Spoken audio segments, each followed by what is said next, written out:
Good evening, everyone, and welcome to another Titans TV special. Right now, this is a study session. That's what it is. It's a study session. Family, if you're trickling in right now, just please make sure that you hit the like button. Interact with us inside of the comment section, as well in the pin section of the comment section or the live stream comments. There is the link to join in via StreamYard, so we can actually have some conversations and we can go through some stuff together. So please, just hit that up when you have a chance. So today's study session, it's what's it called? Abraha's Quran. Okay, Abraha's Quran. We were talking about this. When was we talking about this? We were talking about this the other day, actually. And I brought up this book, The Quranic Jesus by Carlos A. Segovia. And I thought to myself, do you know what would be excellent? If we actually had a nice study session, and those of you guys who are interested in this type of topics, interested in academia, actually how scholarship is done, interested in history, like this is perfect opportunity for us to go through it with each other. So I was like, okay, cool. I've got the book. I've got my physical copy, but I don't actually have a PDF. So I got myself a PDF copy of it. And I thought, okay, cool. Let us actually go through it together. So hopefully you guys who are interested in topics like this, like me, that's what I love in it. I love reading history. That's me. Okay. Especially comparative religious studies as well. And then obviously, I'm nerdy like that. I'm just nerdy like that. So I thought it was a good idea to go through it with you guys, bring up some interesting topics that's been talked about in that book and other questions that it just brings to mind. Okay. So what I will do, I will be sharing my screen. That's what I will be doing. I didn't even test it out, but I shall be sharing my screen. Now, let me give you it. We're doing it. Yep. Okay, cool. That was it. So, okay, we're going to be discussing a little bit of Abraha, okay, the Ethiopian Arab. He's Ethiopian, but he was running things in Arabia during the life of the Prophet Muhammad. So it was, it's incumbent. Again, I always say, you hear all about the Byzantines, you hear all about the Sassanids empires, but you never hear about the Ethiopian Empire. Like, they really belittle this, or they really just talk it down in terms of academia. And I'm doing it strictly to academia because you don't get to hear it. I'm telling you, I bring up books, you don't get to hear anything about the Axum Empire. And I'm always like, why is that? Why is that? And then you've got people like Jay Smith, Mel from Speaker's Corner. Who else do we have?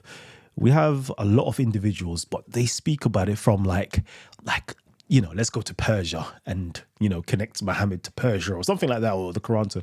I'm like, why don't we see what the actual archaeological evidence point to? Let's listen to the oral traditions as well. Let's see what they say. Let's look at the literary sources. Let's see what they say. And everything points back to the Aksumite Empire, but nobody discusses this. And this is like inside of academia as well. And I'm always perplexed as to why not enough attention is given to that side of the world. But I have to shout out to people like, Manfred Kropp, what's his name? Christian, Robin, who else? Gabriel Reynolds, as well as, what's his name? Carlos A. Segovia. Like, shouts out to these guys because they actually bring up these points. And I'm like, finally, now you're speaking my language. From an African-centered scholarship perspective, you're speaking my language because this is where we relate. All right, let's do this then. Let's do this. So Family Tree, if you're here with me, shouts out to you. I love the comment section. Belu up in the building. Rika B, my moderator and member. Abyssinian Ancient Somalia, it's good. And MF Dredson. Okay, cool. So some of you guys are here. Again, this is going to be very niche, because we're actually jumping into a book. Okay, let's go into it together. Let's see if I can share my screen. Here we go, mate. Here we go. So let's go. So yeah, this is the PDF copy of the book. Make sure it's big enough. And then we'll be doing quite a lot of highlighting as well. So let's get the highlighter out. Okay. Let's go. So it is. This is the Quranic Jesus, Judaism, Christianity, and Islam, tension, transmissions, transformation. Cool. All right. Cool. Let's go. Cool. I wanted to actually read out the preface with you guys first so we can, see what this book is about. I was going to read a quick section of it, and then afterwards we're going to go into some information because as already I've got inside of the comment section, inside of the description box, Kalam studies Carlos A. Segovia's Quranic Jesus, extracting some powerful information concerning the origins of Islam, how Abraha's particular form of Christianity spread in Central Arabia. Powerful. Okay. Did Musaylima and Muhammad's religious views get influenced by Abraha? Why did Abraha choose the term Messiah instead of Christ? Why did he shift from the traditional Ethiopic Son to his Messiah? Did Abraha's Muhammad create the Quran? Okay, some of you guys, this is where I just wish that the students of scholars will come in and actually have these conversations, because that's where my thought pattern is, right? I'm asking that question. Did Abraha's Muhammad create, let's not say the entirety of the Quran, but even just like a part of it? Is that what took place? Was there a gradual development? We're going to go into this, okay? We're going to actually go into this. I can't wait. And hopefully you guys have some information, some feedback you might want to give my way. So let's go into the actual preface. Okay. While clearly affirming that God has no partners and moreover that he is childless, the Quranic authors repeatedly encourage their audience to behave like Jesus' disciples, defend Jesus against the Jews, declare him to be the Messiah and the Word of God as well as a spirit from him. A series of titles they never apply to other prophets, make systematic use of a number of crucial Christian rhetorical moves, and quote more or less verbatim the New Testament Apocrypha and the writings of several late antique Christian authors. Jeez. Boom, boom, boom. Right there, yeah. He said a lot. I just wish that you guys are going to find this exciting, like I find exciting. Furthermore, they seem to be engaged in intra-Christian controversies. It's a key phrase right there, intra-Christian controversies, just as much as they seem to partake in anti-Christian polemics.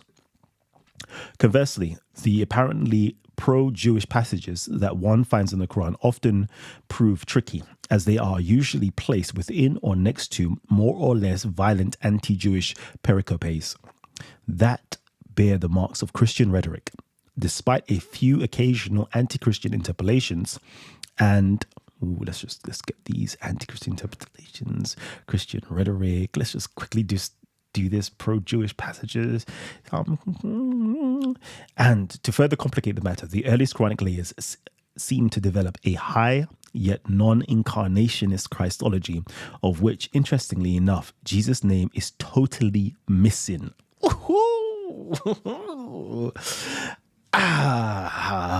See, I find this stuff exciting because it draws to my mind other scholarly works on this, okay?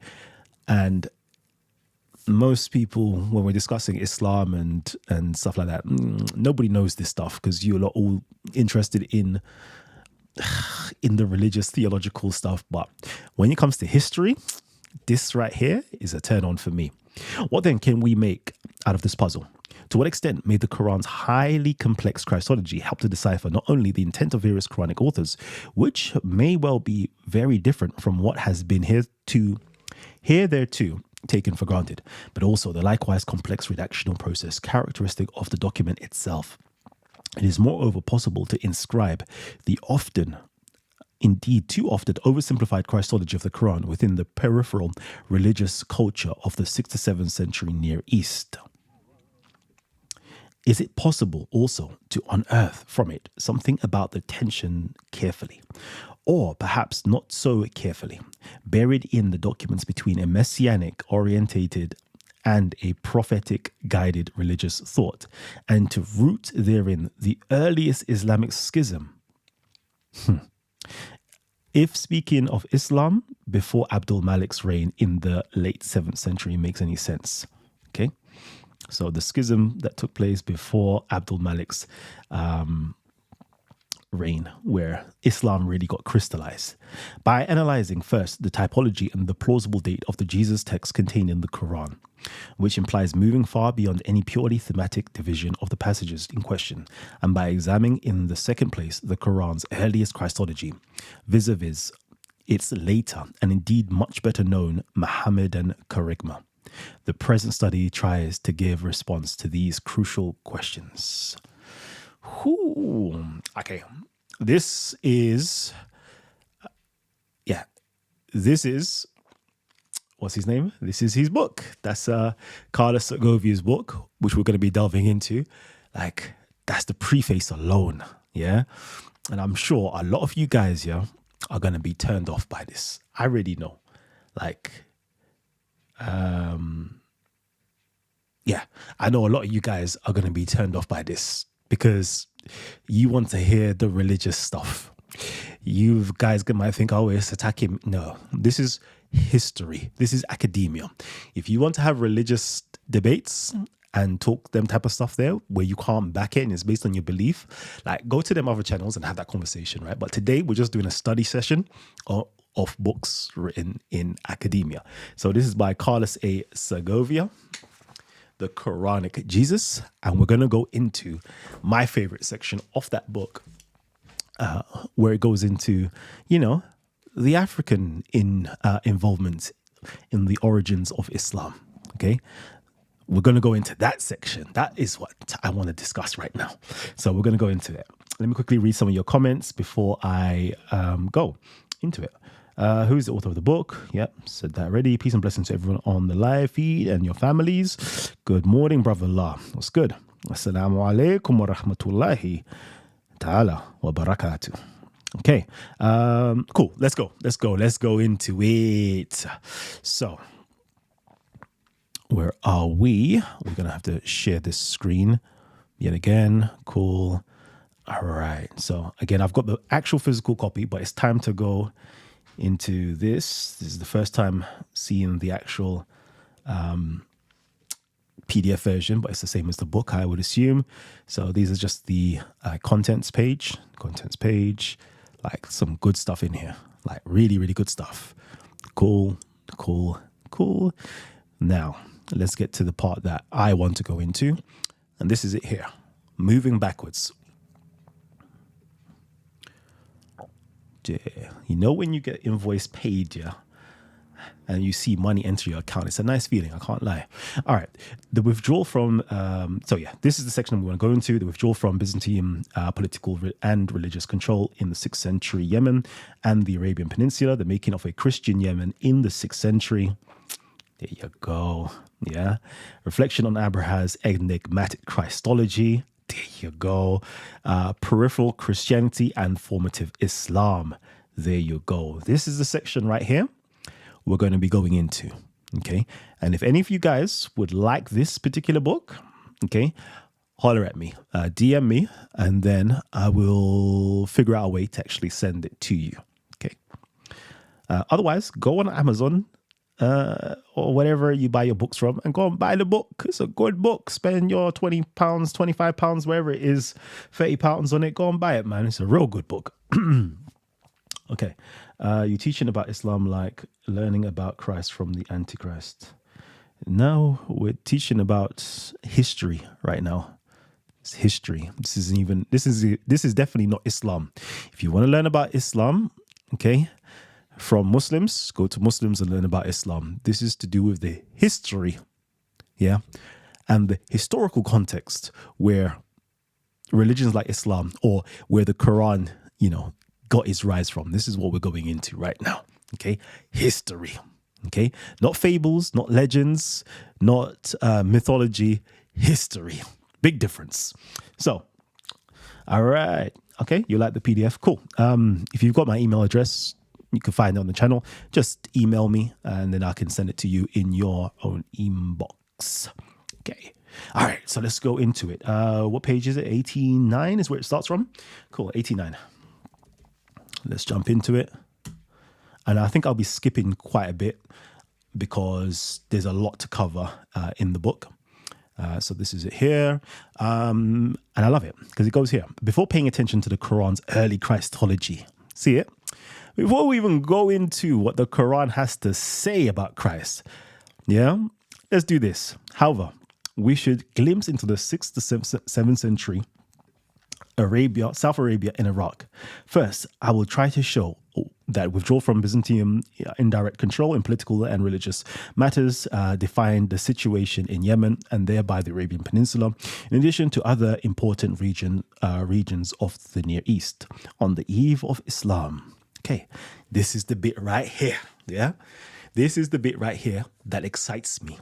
From an Afrocentric position, from African-centered scholarship, we're now discussing, what we need to discuss.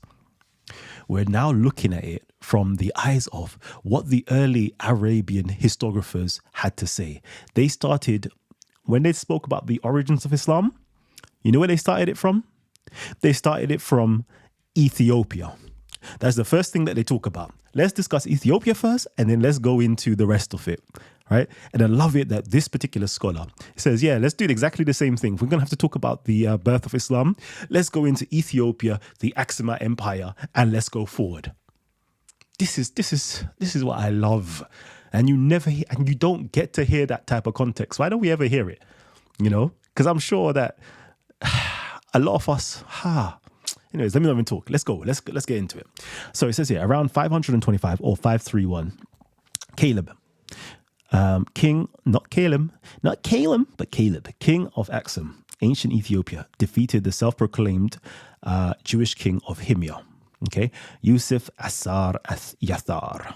Okay, cool. So, and funnily enough, the whole story of this is actually written in the Quran. Can you imagine? This particular incident right here that the author is going into in terms of history is actually spoken about in the Quran. Let's read. Okay. Who, following his rise to power, had the Aksumite garrison in Zafar, the Himyarite capital, killed. Zafar's church destroyed. The coastal regions of the Red Sea facing Aksum seized, and the Miaphysite community of Najran, the main Christian spot in the southwest of the Arabian Peninsula, next to the modern frontier between Saudi Arabia and Yemen, massacred. Thus, Aksumite authority, which had gained prominence in the region in the 500s and the 510s, and Christianity with it, were imposed in Himyar, an event from which Byzantium benefited, for it implied controlling with the help of a victorious ally the trade routes through the Eastern Anyways, let me not even go there. But anyway, that story there, it talks about where, the people of the ditch, I'm sure there's a Quranic chapter, surah or verses that discusses this. This is it. When the Jewish king killed those Christians, and buried them in the ditch. This is a big thing, right? And it's like, why don't we hear this? Like, why don't, when they talk about history, why don't they talk about this particular part in history? Because the whole Christian world got together, okay, to commemorate this particular incident that got written into the Quran, right? Why don't we ever hear that type of stories in this day and age? Like, beautiful things that we don't hear about. But anyways, let's continue. Let me just continue quickly.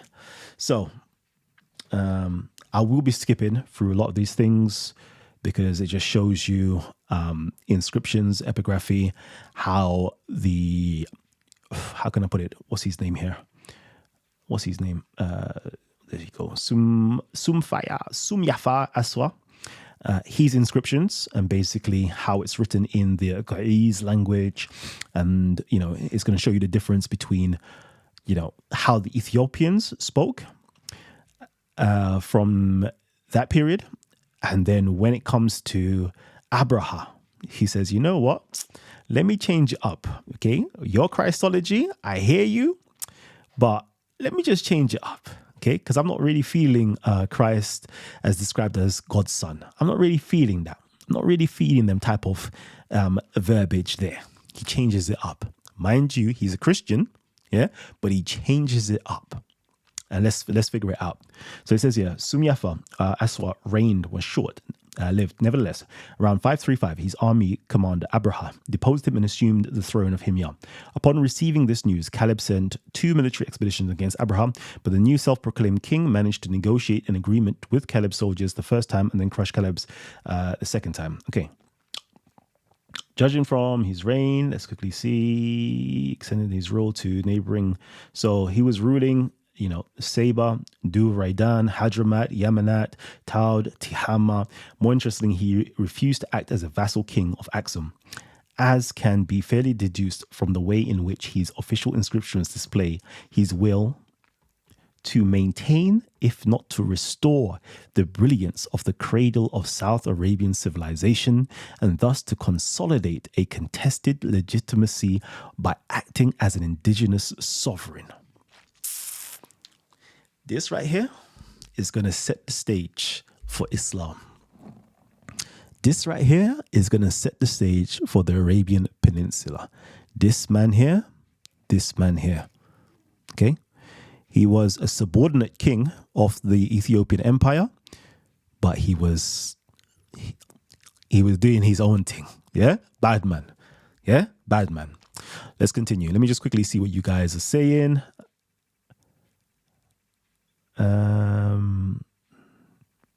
Let me just see. I've been watching you for 1 month. You are the last person I will ask to teach me Islam because you are so ignorant about Islam. Please study Islam from the right sources. I'll teach. Oh, shut up. Hey, Aladdin, you're funny, You're very funny. You're you're a very funny individual. Let me not even waste no time on that. Okay, cool. Cool. All right, so let me skip along. Let's see if I can pick out some good bits for you guys. Let me read my book first. Okay.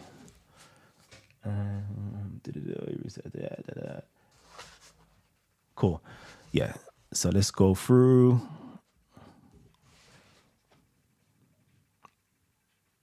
Yeah, there we go. This is where he starts changing it up, actually. Yeah. So with his descriptions, it shows you how he changes it up. But let's go into where it actually talks about it. Let's go. Cool. All right. Now, 3 features are particularly noteworthy in comparison to Sumyafa, as was aforementioned formulas. Firstly, a different choice regarding the opening words of the Thanksgiving formula. Secondly, the different wording displayed in the reference to the Holy Spirit, which denotes Syriac rather than Ethiopian influence in the latest case. And here bears witness to a clear shift in Abraha's linguistic and cultural policies. Jeez, this is where it gets interesting, aiming perhaps at affirming his political independence from Aksum. Lastly, the wording relative to Jesus and Jesus' relation to God is also different. Okay, so in the normal Ethiopic text, it's always referring to Rahman and his son Christ, Rahman and his son, etc. But with Abraha, he changes it up. He says, no, not his son, but his Messiah. This could go over people's heads. Yeah, real quickly. But we can see right here, he switches it. Okay, no more son, not more using the word Christ, or no more using the word son. And we can see that in the Quranic context, that it doesn't like calling, Jesus the son. He doesn't like calling anybody the son, right? But we can see in Abraha's time, he was the first one to bring about this innovation and change inside of the Arabian Peninsula. Okay, from referring to Christ or Jesus as the Son of God, he changed it to the Rahman and his Messiah. And we'll further find out that he also uses Syriac words. Oh, here we go. I love it. See, peripheral Christianity and formative Islam. This way it gets interesting. Why did Abraha choose the term Messiah, which is unattested elsewhere in the whole corpus of ancient South Arabian inscriptions, to name Jesus? Yeah, this is it here. Now, it gives you the various scholars, such as Alfred Beeston. Who else do we have here? We have quite a lot of people, quite a lot of scholars. I'm trying to quickly go through it. Christian Robin gives something here. Who else? Shahid gives another interpretation. You have to read it. I'm not going to go through everything as to why they believe that he changed things over. Okay. For he actually does not explicitly call the Messiah the Son, which is also the longest and perhaps the most important one, present and apparent, but no more than that. Therefore, Trinitarian outlook. In turn, Robin's interpretation overlooks the problems inherent in the ejective Jewish Christian. Okay, there's something else. All right. So this is actually a good bit, though. This is a good bit. Invocations of Jesus in late antique Christianity normally mention God the Father and his Son, Christ. Yet East Diaphysites, who held that Christ was God's Son, like the Miaphysites and the Chalcedonians, are known to have emphasized against the Miaphysites, and even more than the Chalcedonians themselves, Jesus' human nature. Hold on, let me get that right. So let's do that. East Diaphysites, cool. Thus, the well-known East Syrian description of Mary as the mother of the Messiah. Whoo, yeah, this is key. This is key phraseology again, because in the Quran, it doesn't refer to Jesus' mother as the Theotokos, meaning the mother of God. It always calls her the mother of the Messiah. So we can see where this Eastern Syrian influence came from via Abraha and his version of Christianity. Ooh. Yeah, I don't know. I don't know if you get excited like this, you don't get the excitement. It's just exciting for me to learn this stuff. But I thought, let me share it with you because, but if you get excited, give me a thumbs up in the comment section. Yeah, if you get excited by this type of information.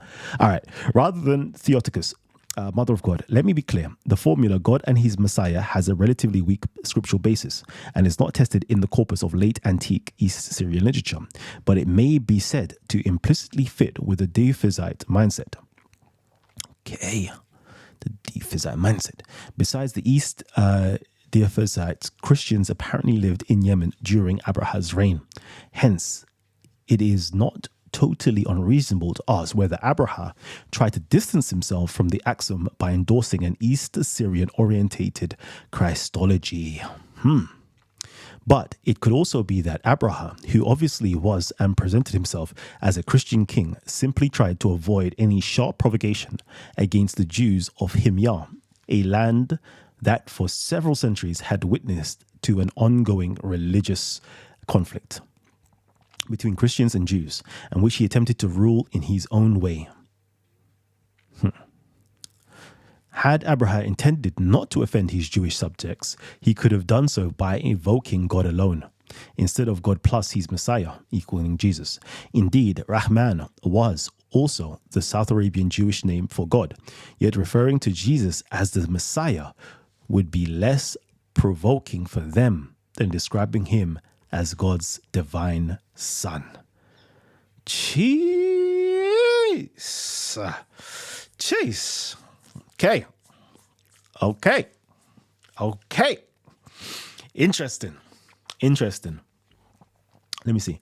Let's quickly skip down. But if both hypotheses may complement one another, it is perhaps wise to assign a bigger role to the possibility pointed to in the latter one, as some kind of realpolitik towards the Jews may well have helped Abraha to successfully lay foundations of an autonomous and cohesive rule. Jeez, the politics of creating a religion, Whatever the case, Abraha's innovative Christological formula evinces that South Arabian Christians in the 6th century were not unfamiliar with the representation of Jesus as God's Messiah instead of Son. Let's do that again. Whatever the case, Abraha's innovative Christological formula evinces that the South Arabian Christians in the 6th century were not unfamiliar with the representation of Jesus as God's Messiah instead of Son, a feature that curiously we find in the Quran. Let's highlight that big time. Yeah? Big time. Yeah? Big time. I like that. A feature that curiously we find again in the Quran. I don't know if y'all feeling me, none. I don't know if you lot are feeling me. Let me just see. Are you lot feeling me? Let me know, family tree. Are you lot feeling me? Are you lot enjoying the show thus far? Are you lot finding value in the show? That's my question. Okay? Because we're not listening to what Muslims say. We're not listening to what Christians say about Islam, the Quran, Jesus, all these things. We're going to academia. We're going into, the findings, the actual literary findings in early Arabia. We're going into the archaeology of early Arabia to make up our own minds. We're not going to be fooled by the propaganda that each team has to throw our way. Okay, let's just figure out what the unbiased evidence provides us. Like, let's make up our own minds. This is interesting. For me, it's interesting. Let me know. I just want to know in the comment section, are you not finding this stuff interesting?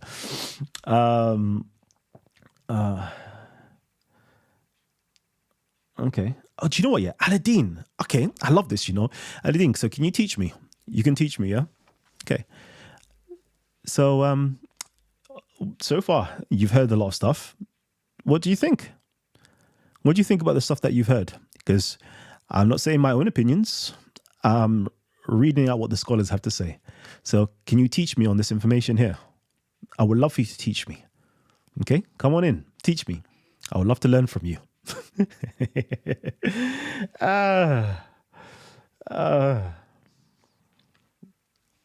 Oh my God. I would argue that the Quran contains both the Messiah and Son language, has both in the words by word, for instance. Ooh, I know, I heard you was talking about this, Orthodox more. I would love to see this. So again, the link is shared. So if you want to bring that up, would love to see what you have to bring. Okay. Now, let me get back into this. Let me see if there's any good points. Ooh, okay, yeah, this is the final good point that's brought up in this particular book that I would like to touch on real quickly. Okay, so we've just got that one page. Okay, cool. See, Manfred Kropp, this is the big man right here. Let me just get this highlighted in this color. Okay, cool. All right, there is good reason to presume that Abraha did not... There is good reason to presume that Abraha did not only conquer, but also had his particular form of Christianity spread in Central Arabia. Most likely to his peculiar type of Christianity also reached Yathrib in the Hijaz, and perhaps even Mecca, which had commercial ties with the Yamama in pre-Islamic times. Dum dum dum. Abraha's religion in Arabia, in Mecca and Medina. Could that bring some light to early Islam? I wonder. Let me know. Furthermore, the Yamama was the region where, according to the later Muslim sources, Musaylima, the liar, Muhammad's main rival prophet, who the legend goes was called Al-Rahman, after his Lord's name. I love this, this is quite crucial, See that Musaylima was called Al-Rahman, right? But the prophet of Islam was called Muhammad. Okay. Now, Al-Rahman, Musaylima was called Al-Rahman after his Lord's name, i.e. Al-Rahman is, God's name, right? But Muhammad was also God's name. See, this is a key one right here, This is something, I'm just going to throw a little sidebar into this, right? Because we can discuss it later at a later date.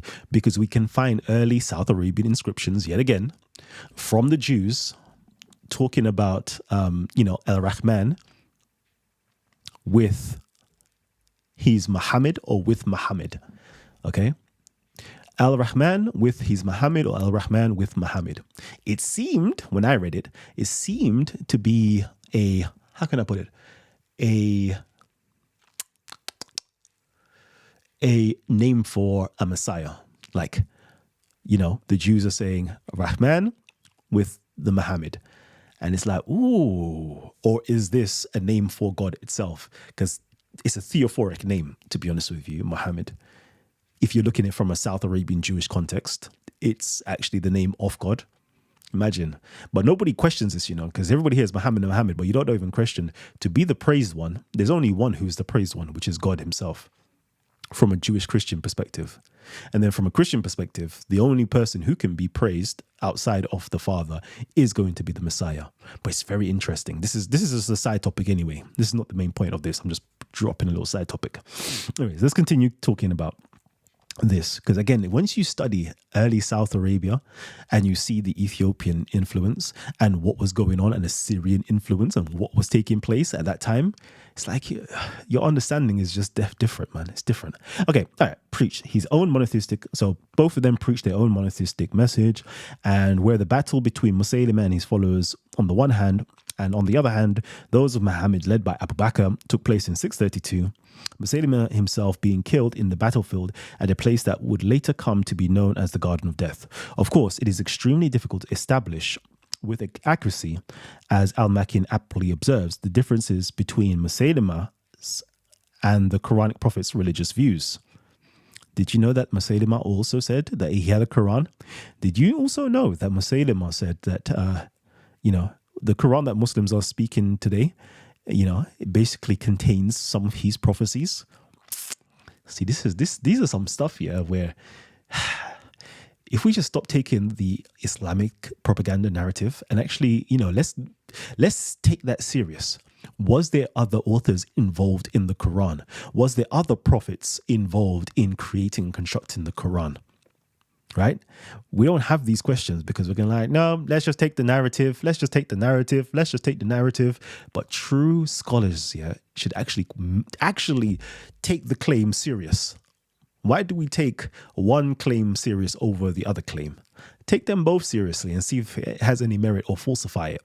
Anyways, that's my point to that. Let's see. Okay, since they both preach in the name of the same God, okay, and thus spoke the same theological language, used similar rhetorics, and even had their own shrines and their own Qurans. Oh, they even make mention. Oh, look at that! See, I was even just talking, but okay, let's read that again. Okay.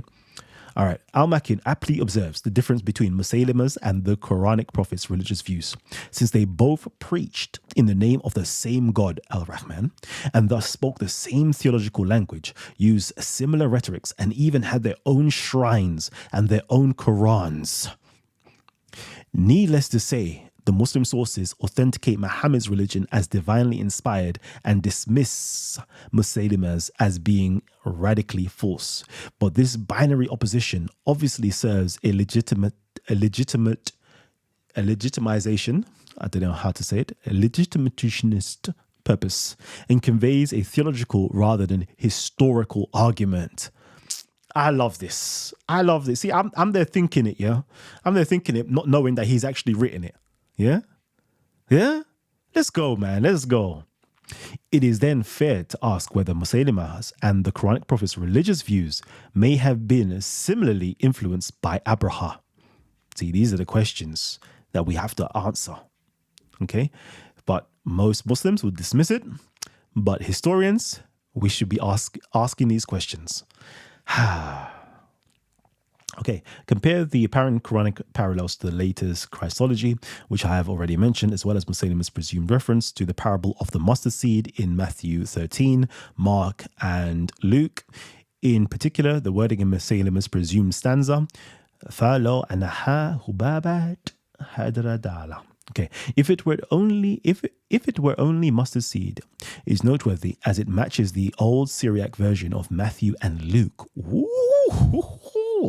Whereas Ilu is lost in the Peshitta, and one of the manuscripts of the old Syriac Gospels, namely Sirius Sinaiticus, omits the word blah blah blah, but had no intercourse with her, in reference to Joseph and to Mary in Matthew 1:25, therefore implicitly representing Jesus as humanly born of his mother, which somehow matches once more the Christology of the Quran. Let's do that, man. Let's just get that in there. See? This is academia. I'm not even going to go any further. I'm not even going to go any further for right now. I'm just going to jump back out and see what you guys are saying, because I find this stuff interesting. I find it interesting. Okay? I find it interesting. Let's quickly read your comments. Okay. Cool. Yeah. All right, family tree. Again, the link has been shared, right? So if any of you guys would like to jump on in and have a conversation specifically on this topic, come on in, okay? You're not going to find this stuff on none of the other channels that you go to. I'll tell you this for sure. None of the Christian channels care about this information. They don't care about history. I'll be real with you. You can go to all of your Christian Prince, all of those Cod Logic, Sam Shamu, all of these other channels. I'm telling you now, none of them care. None of them care. They're there to disprove Islam or prove Islam false. Okay, that's it. Same when you go to the Muslim channels, hijabs, dawahs, all of those people. They're not there to give you anything historical. They're there to spread their propaganda to prove Islam true. Okay. Over here, I don't give a damn. I'm not Muslim. I'm not Christian. So I don't care. I don't care about which one is false or which one is true. I care about what is actually true in history. What can we actually prove? What can we verify? What is known? Yeah. Versus all this silly claims that everybody else makes. Huh? So if you want real information, scholastic information, academic information, come to this channel, man. Come over to Death Row, baby. Oh, man. So, can I throw a spanner in the woodworks, right? So we can already see that Abraha had his own Christianity spread throughout the Arabian Peninsula. Okay. You know what? Some of these stories, actually, I think I skipped it. Some of these stories, we can see remnants of it within inside of Islamic literature as well. You know, let me see if I can do this once more. Do you know what? Because let's go. Let me see. Where is it? Let's go back this way. Because he has a delegation. Yeah. Let's see. Can we find, where's his delegation?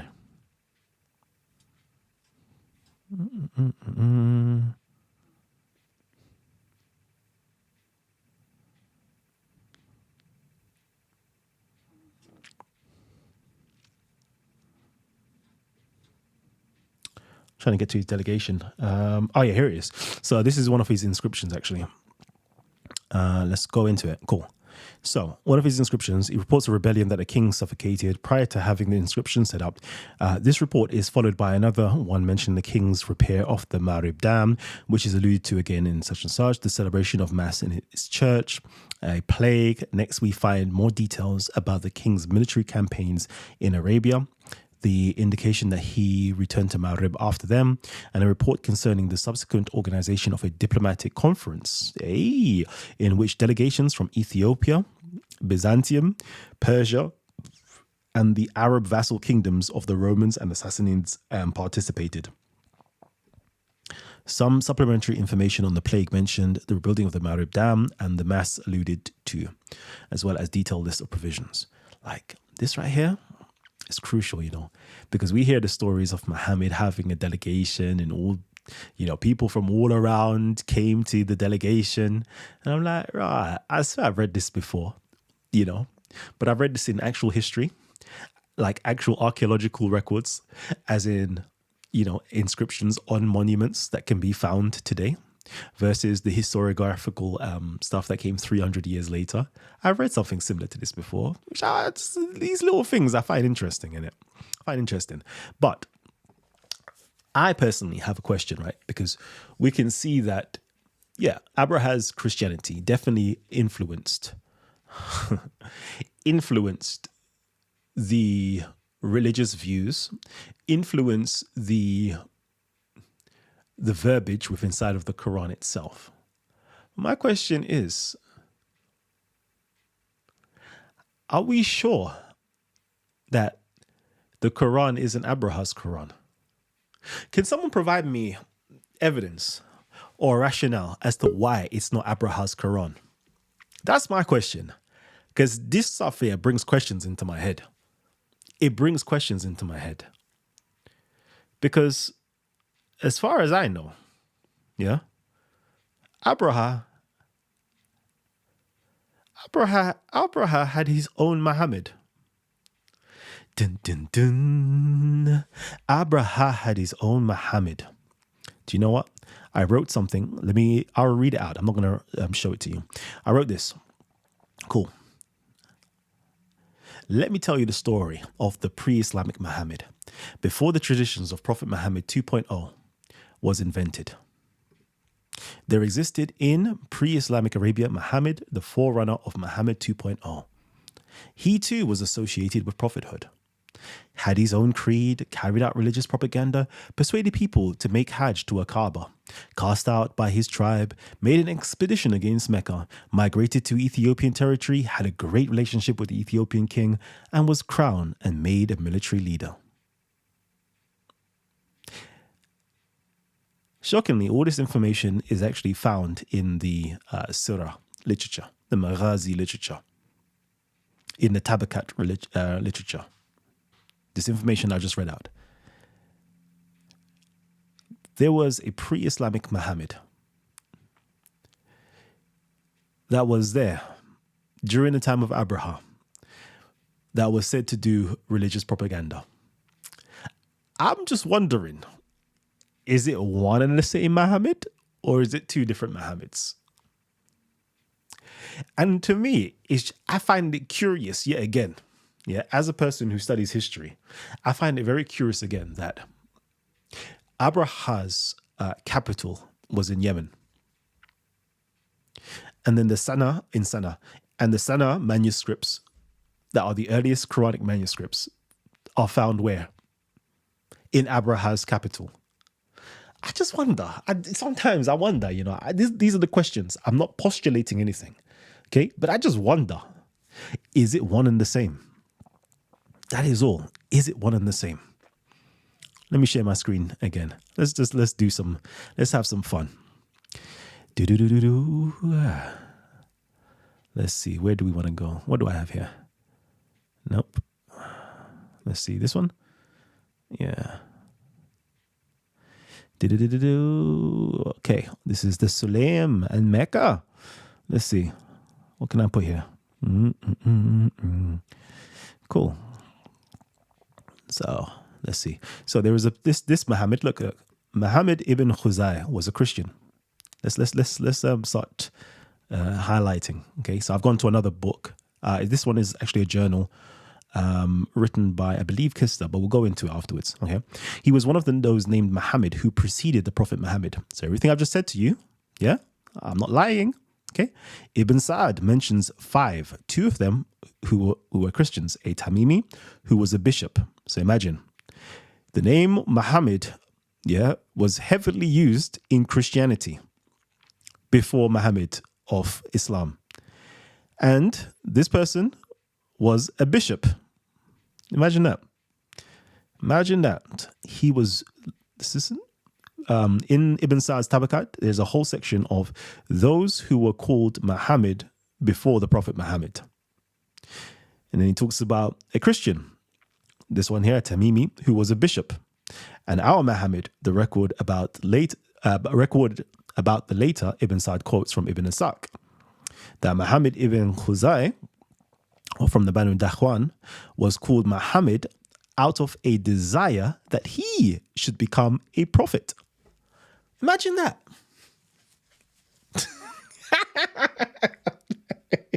No, you're not even hearing me. I swear, wallah, you're not even hearing me, This is why I love you.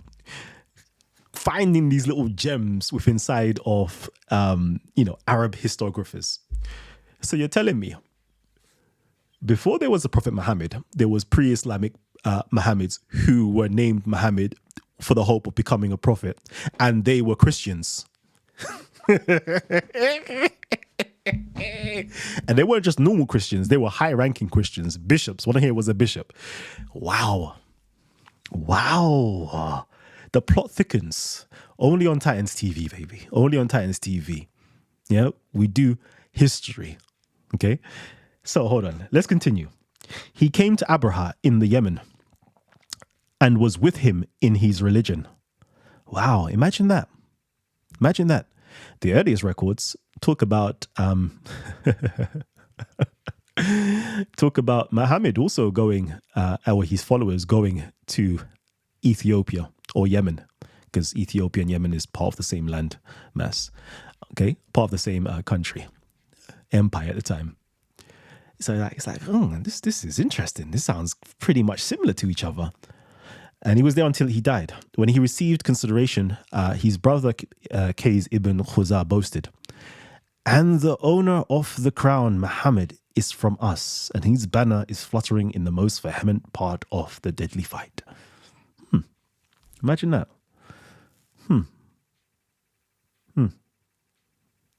The crowned Muhammad. I love that. I love that for him. Anyways. Is there anything in particular that I wanted to draw up here?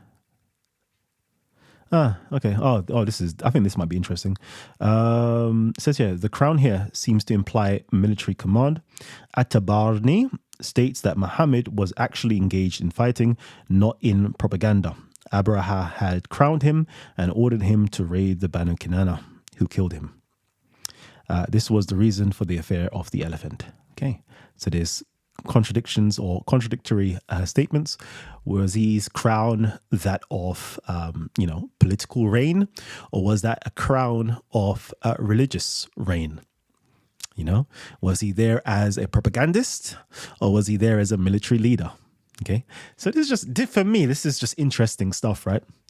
This is interesting. So we have a Muhammad related to Abraha, was with him in his religion, that carried out propaganda for him, and has a very similar story to our Prophet Muhammad.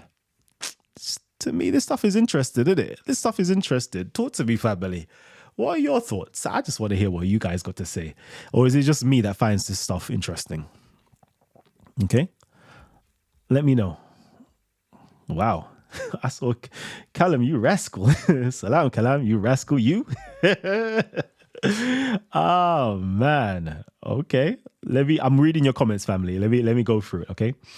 Titans TV, you are an undercover Christian. I'm sure about it. Okay. I love it for you guys, Everybody has to clutch at straws. Like, nobody knows what Kalam is. Some people say Kalam is a Muslim. Others will say Kalam is a Christian. Like, nobody, I don't know. Everybody's like, I don't know. Yeah, because you lot are religious. Okay? The way you put things is, in your box, you have your categories. Muslim, Christian, Jew, atheist. Which one does he fit in? I can't even be somebody who just loves history. Can I not be a person who loves history? All right. Okay, cool. Callan doesn't have a Christian bone in his entire body, Callan can't even spell the word Christian, says Abdullah. Oh my God, I love that. Doesn't have to be all of it, but maybe in part. Okay. Muhammad, no King Aksum. Yep. This is a science fiction channel. The desperation is wild. The true real Muhammad was Yusuf Yatha, aka Dhu Nu'as wa Malik. Interesting. Kalam, do a live stream about why is Islam still the fastest growing religion. I saw something said Abraha was trying to destroy the Kaaba. Oh yeah, we can go into that in a little while. Let's just quickly read through some of your comments. I remember when Kalam first appeared in Speaker's Corner, he was moving as though if he was a Muslim, everybody thought he was Muslim. Kalam didn't have to try. It was very natural, his performance as a Muslim. Then he got exposed. I'm a Kalamicist. There you go, man. There you go, Ralph. Hey, listen, join all of you guys, okay? That's what you lot need to all become. Everybody needs to become a Kalamicist, okay? Straight. Yeah? Join Ahlil Kalam. Join Ahlil Kalam. Okay, this is what we do over here. Orthodox Moor, you're here. What's good? Orthodox, you there? Peace, peace, peace. How you doing? I'm well, man. Talk to me. What's happening? Yeah, this is a nice show here. I like this one. I'm gonna grab that book for real.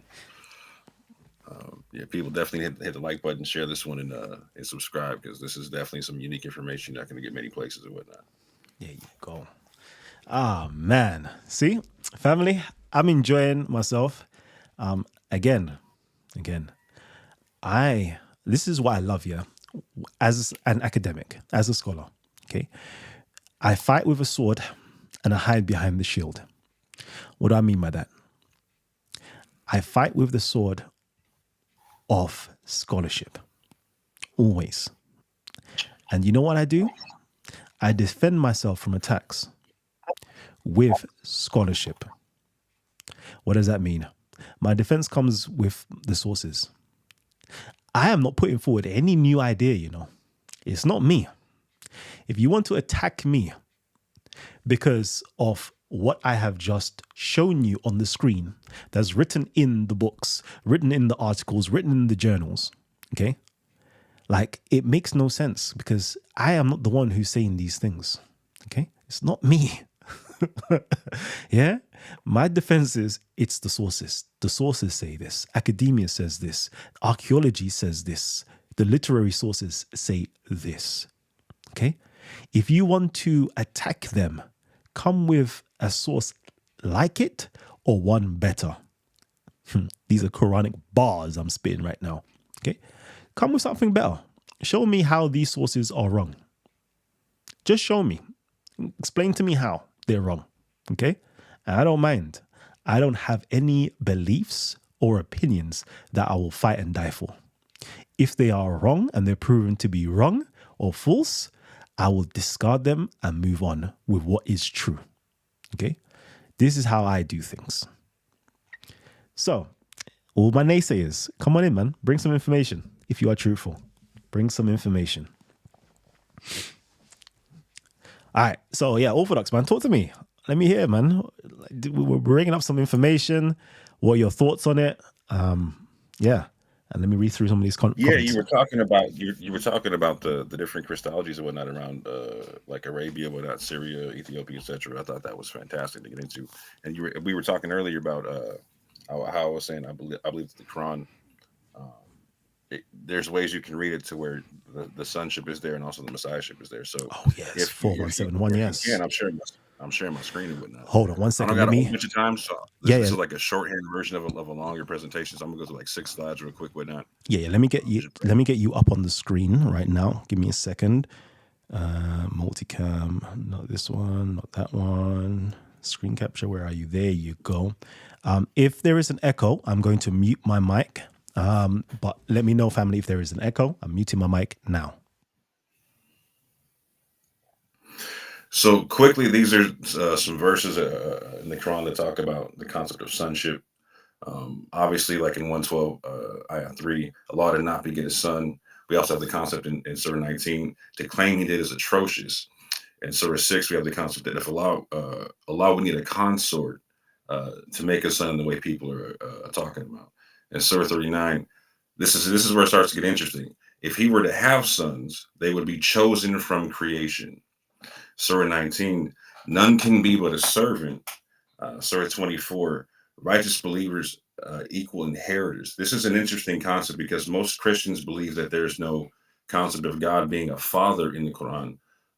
However, there is a consistent concept within the Bible and the Quran about uh, servants of God's and sons of God being inheritors and heirs of God. And I'll show that in just a second.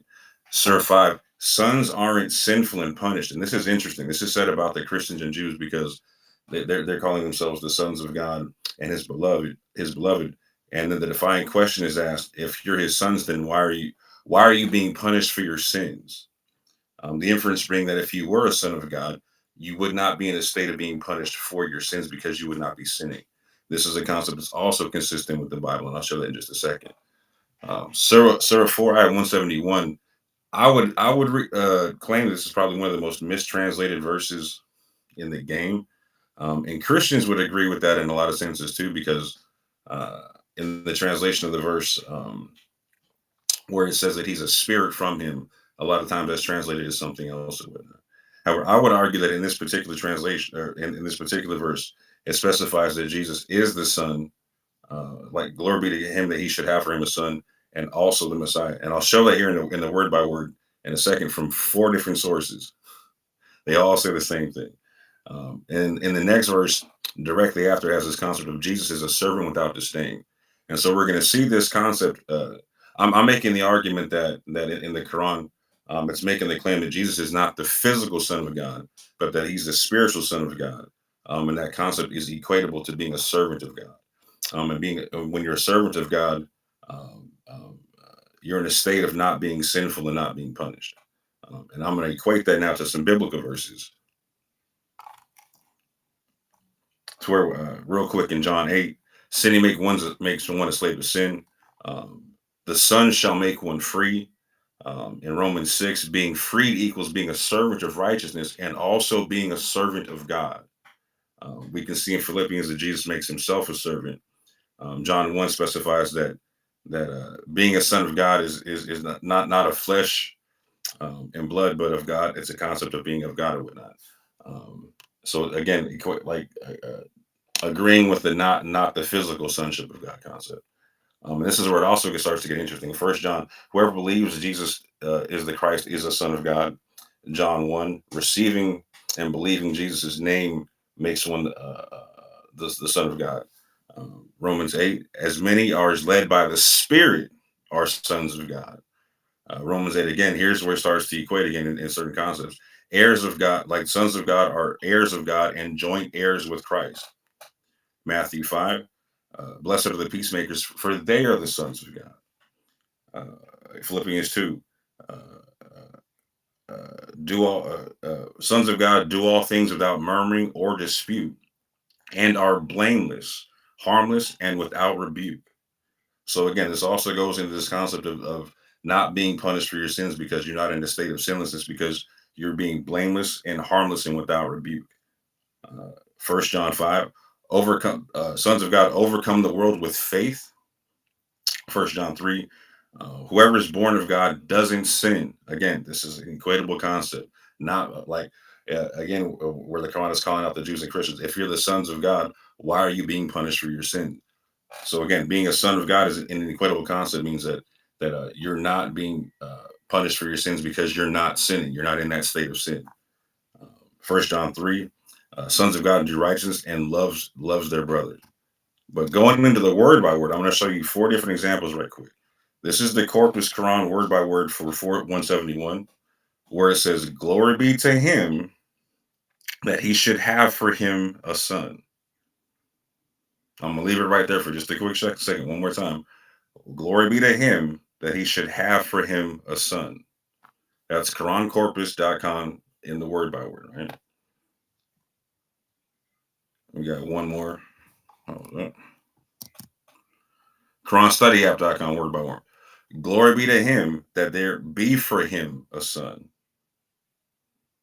Again, one more time. Glory be to him that there be for him a son. Now, here's where it starts to get interesting, right? Oh, wait, excuse me. There's another word by word where it says the same concept, right? Glory be to him that he should have for him a son. This is QuranWordByWord.com. One more time. Glory be to him that he should have for him a son. And then you can see it. This is where it gets real interesting. IslamicStudies.info. They have their translation on the right, and then they have the word by word on the left. On the translation on the right, they give you the standard translation based off the tafsirs and whatnot, where it says, "Glory be to him, for exalted is he above having a son, or far exalted is he above having a son." Standard translation based off the tafsirs, right? But when you go to the word by word, it says, "Glory be to him that he should have for him a son." So again, on the right, it says, "Far exalted is he above having a son." But when you go to the word by word, it says, "Glory be to him that he should have for him a son." And then again, one more time, Kalam.com, same concept. On the right, they have their translation, but on the left, they have the word by word.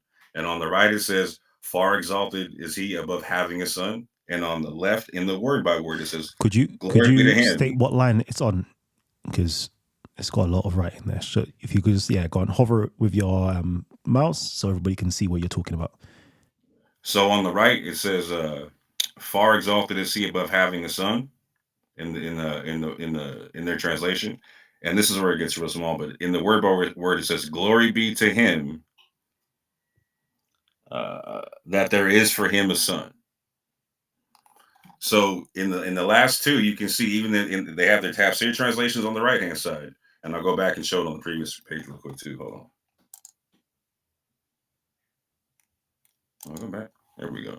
So on the right hand side, you can see in their tafsir translations and whatnot, it'll say, "Glory be to him, far exalted is he above having a son."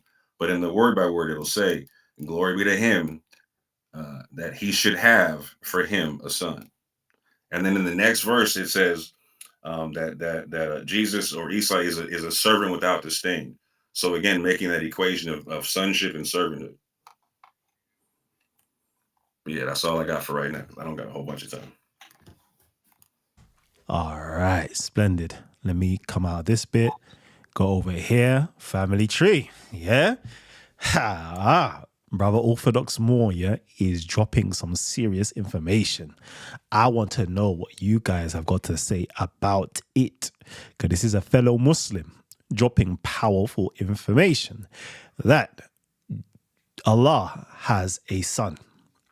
Whoo! Personally, I don't know. I read it, I saw it, but according to what I'm seeing from the Christology of early South Arabia, that may have influenced or did influence the Quran, it seems as though all the earliest statements have kind of like stayed far away from calling Jesus a son. So the information that you're putting forward is contradicting that information, to be honest with you. So what I I would don't know that need, it's contradicting it in a sense because I think that when you read the Quran, like the majority of the verses that you're going to read are against the physical son concept. definitely against that. But in terms of just the sonship, because remember we said that Abraha kind of stayed away from utilizing the word son Right. in his own epigraphy itself. So I already know from that there is this, let's stay away from it. Okay. But you're saying that the Quran actually confirms that there is a sonship in there, which is going to be very interesting, to say the least, to kind of figure out. Let me think. Before I continue, let me just think on this. Because we do know that there are various different layers within inside of the Quran that is definitely pro a particular Christology. Then there's certain times it is anti-Christian. So could this be a certain layer within inside of the Quran that needs to be explained? Or somebody like Aladdin, who's an Arabic speaker, is going to come on here to say something completely different. And I guess that's what he's going to do. Let me hear what he has to say anyway. Aladdin, assalamu alaikum, akhi. السلام على من اتبع الهدى. وعليكم. Could you translate that so people can understand what you just said? I don't need to translate it. I thought that the Orthodox is a Muslim and he knows it, so let him translate it for it. As he translated the Quran a while ago, then he twisted the way he wants. Let him translate it for you to see how good he is. Yalla. The Orthodox, what does the mean? What's the meaning of Assalamu ala man taba'a al-huda? Could you translate it for him, please? The Orthodox, translate it, please. Anyways, Orthodox is okay. I didn't get all of it, but Orthodox is okay. Let's hear what Aladdin has to say, man. Aladdin thinks he's being slick. He's slick. All the Arabic speakers, listening to this episode right now, he has heard the slickness that's just come out of his mouth. Anyways, yalla, proceed, akhi. Go on. Yeah. Yalla. طيب, yalla. Kalam, actually I'm here for one point. Okay. I was listening to you while I was working, but I did not concentrate much. But I was able to write some notes. You spoke about the Orthodox and you said that the Quran never said that, but the Bible says that. Am I correct? No, You said that a while ago. no. The So Bible what did does. you say? The Bible does not say Theotokos. It is a tradition within side of Christianity that Very Eastern good. Eastern Very good. Syrians Very good. were the first to kind of move away from saying the Theotokos, rather utilizing that Mary was the mother of Jesus, and we see the same the same echoes within inside of the Quran. Go ahead. No, but they have a prayers at the Catholic Church, and they call it the prayers of Mother of God, Hail Mary, Mother of God, after the end. Yeah, that's So what's they have it. They have so to it's get in that prayer. Christian tradition, When but they carry their rosary and they do the prayers, because I was there once before. That's my past, which you do not know about. okay. I was there in the past. Okay, Hey, so I'm okay. aware of these prayers, the prayers of Mother of God. Number two, I don't know how did you connect the word Ar-Rahman with Al-Masih. I was How away did I? and I was listening to you saying Rahman, Masih. No, Rahman is Al-Masih. no. Because I was away, I did not hear you correctly. Can you please repeat it? Okay, no, I didn't say Sure. Al-Rahman is the Messiah. There is a few statements I made in connection with Rahman and Messiah, not to say that they equate each other. Let's just think. We spoke about, that was it. The last one that we spoke about was that Musaylima, he was called the Rahman after he's God. I think I read it out. Let me actually bring it up so we can all see it on the screen. Give me a second. You won't be able to see it on the screen. Actually, no, you can. Let me actually bring it up first. Present here. Share screen. Windows over here. Sharing that. Give me a second. Let's go over to the Quranic Jesus and let's share this screen. Okay. Family, forgive me again if there is an echo. Hopefully there is no echo, but forgive me if there is an echo. I'm sharing my screen right now. So let's go over to it.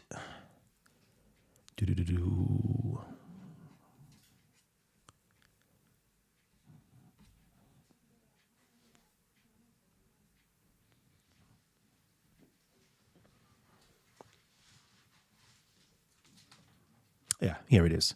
So, furthermore, the Yamama was a region where, according to the Muslim sources, Musaylima, the liar, Muhammad's main rival prophet, who legend goes was called Al-Rahman after his Lord's name.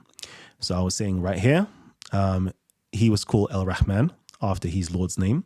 And I said that Muhammad, the word Muhammad, also is a theophoric name in the Jewish context, that Muhammad was a name for God, or can be interpreted as a name for God, as one of his names, or it can be interpreted as a name for Christ, the Messiah.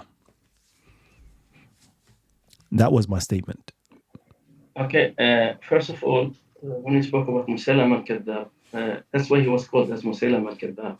So he was claiming to be a prophet and act to be exactly like Prophet Muhammad. So therefore, you know what's the meaning of Kadhab? A liar. Okay, very good. So from his name, you know that he's lying. So for Muslims, whatever he says, that anyway. Yes, that's for Number Muslims. two. That's like for Muslims. So we can find, for example, in earlier early Christian writings, for example, that Muhammad is a demon, or Muhammad is a false prophet. Okay, that is, of course, the opposite side is going to, give, degrading names to the opposers. But we would have to actually go in to his records, see what his followers had to say, and see if he was actually lying versus accepting the claim from Muslims that he was a liar. Does that make sense? Actually, what I want to ask you about when you say that Muhammad was the name of a God or Jewish tradition or something before Islam.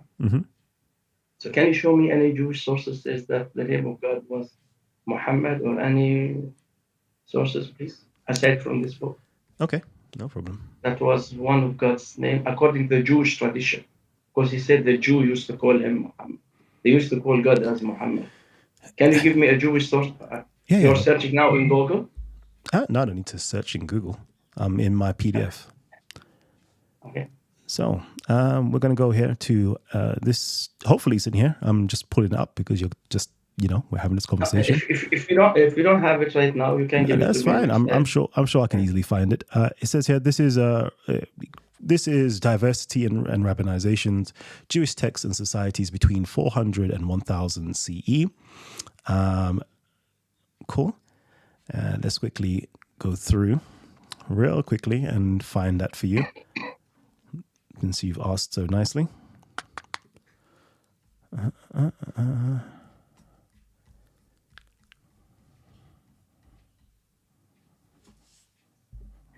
Kalam, because I have short time, I have to leave. Can you give me the link of the book and the page, then I'll look it up later on, please. So I'll read it later on, please. Because I don't have much time. I have to step out. It's fine. I will get because I'm at work. I'm at work. It's fine. Quarter. I've got it right here. I have to leave the office. I've got it right here for you. Okay. So right here, this is on page 179. I am sharing my screen right now with everybody. I'm sharing my screen. Let's make sure I've got it. 179. And over here it says, the nation was comprised and carried out in the name of Rahman, Lord of the Jews, with the praise one. So the scholars have interpreted this right here as either being. Hold on. Can you read the word which highlight? Can you read it, please? Yes, Muhammad. Can you spell it? No, can you spell it, please? I want it to, because it's very small. I cannot see it. Oh, sorry. Let me see if I could zoom in. It's very small. Can you zoom in? There you go. It's very small. There you go. Okay. What is it? Can you highlight it again? Right here. What is this? Sorry? That's not Muhammad. Okay. What is that? I don't know. You tell me. I don't know. That's what I'm asking you. I don't know. That's not Muhammad. Okay. Is this the way you spell the name Muhammad? You are English, not me. English is my third language. So according to the English language, this is the spelling of the word Muhammad. Actually, I'm aware of this. That's why I asked you to show it to me. Yes. Is this Muhammad? Please, just be honest with me, please. Does it look like Muhammad? Does it have the same consonants as Muhammad? Yes, it does. I'm asking you the question. Please don't avoid my question. I'm telling you, you said they called their God as Muhammad. Does it say here that the name of God is Muhammad? Is this word Muhammad? Just be honest, please. Say yes or no. As simple as that. Okay, cool. Please, Kalam. Yeah. Well, this actually needs an explanation, right? Okay. Now, when you're looking at here, you're looking at South Arabian epigraphy.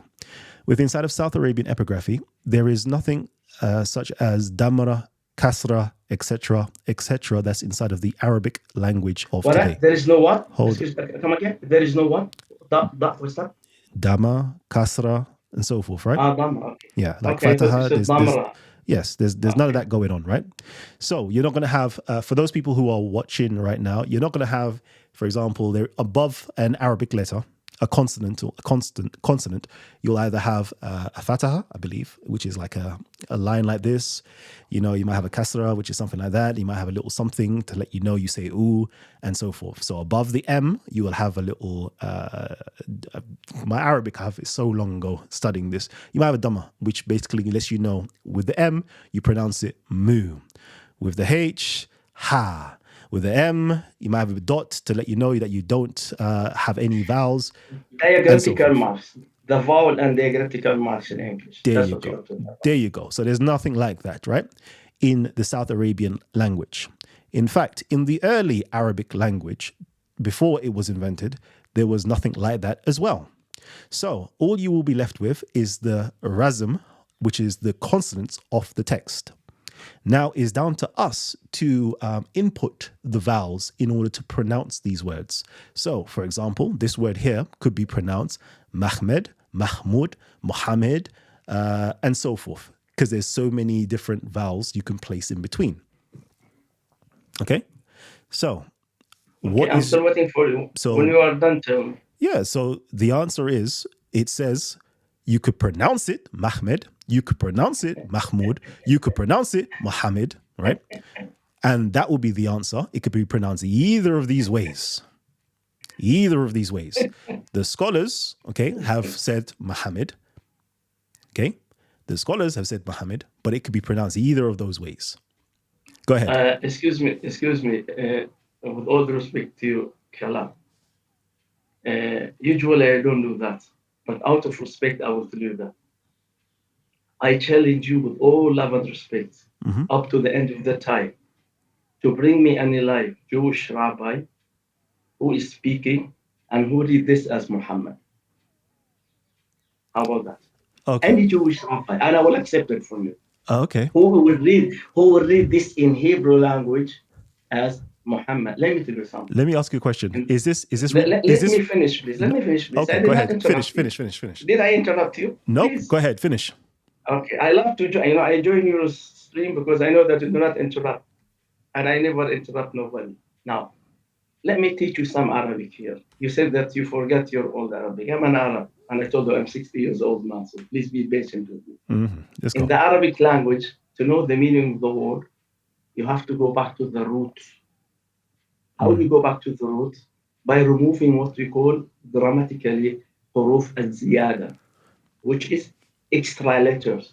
So the word Mahmud, the word Muhammad, the word Ahmad, when you remove what we call extra letters grammatically, huruf al-ziyada, you go back to the root, which is Hamada. Hamada is not the name of Allah.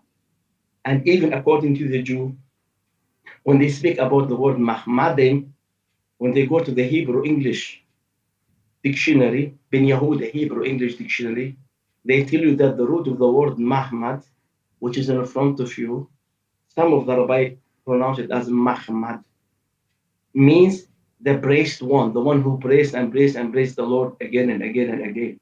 So they never said it is the Lord. It is someone who praised the Lord. The word Hamada, it's the same word even in Hebrew. They said Hamada, the same root word. So it's not talking about God. No Jew says that the name of God is Muhammad, but they said it's praising God, not God. I hope that this answers the question. Well done. But that has no bearing on this right here. This is not Yes, Hebrew. it has. This is not Hebrew, and this is not Arabic. So No. You said You said you are talking about the Jewish tradition. You said Jewish people used to call God as Muhammad. So therefore, we're talking about the Jew, the Hebrew. So which Jew? Like, unfortunately, most people are just are only aware of, I don't know, one form of Jew. These Jews are a different form of Jews. These are the Yemeni Jews, the Jews of South Arabia. They don't call their God Allah at all. It's nothing to do with Allah here. They call their God El-Rahman or Rahman. That's their God. And one of the titles of their God, right, is Muhammad, or it could be in reference to the Christ according to the scholars, okay? As we see right here, if you read it in context, okay, it says here, the Lord of the Jews with the praised one. Not one who praises, but the one who is praised, the praised one. Okay? That's what it says. Now, once again, I'll ask you, do you have any Jewish sources aside from that? I need the Jewish sources in Hebrew, which says Muhammad in Yemen. If you have it, just let me finish, please. If you have it, you can, because I have to step out, honestly, because it's almost 9:30 and I'm at work. So 9:30 usually I leave the office. The last point I want to talk about before I step out, you spoke about the name Prophet Muhammad before Islam. I'll give you some more historical information, which you are not aware of. You quote the book of At-Tabaqat. The book of At-Tabaqat said that the name Muhammad was mentioned or was named, 3 persons were named Muhammad before Prophet Muhammad. 5 people. Let me finish. I'm coming to it, please. Okay? Some of them said 3, but the book of the Tabaqat, I am asking you to go back to the book of At-Tabaqat and read it for yourself. Book of Tabaqat said 3. And I'll give you the names that because I have the book. And the book of At-Tabaqat mentioned 3. I have the Arabic book. It says they are, I'll name them for you. In the book of At-Tabaqat, what's that? Muhammad bin Sufyan bin Jasha, Muhammad bin Adiha bin al-Jallah, Muhammad bin Hamdan. Those are the 3 names that were mentioned in the book of At-Tabaqat. Now I'll give you more better news. If you go to the book of Pause. فتح الباري. Pause. 1 second. Let me do this. Let me actually get the book first. 1 second. No, 1 I have second. to step No, 1 up. second. I Please need to get let the me make book. my point.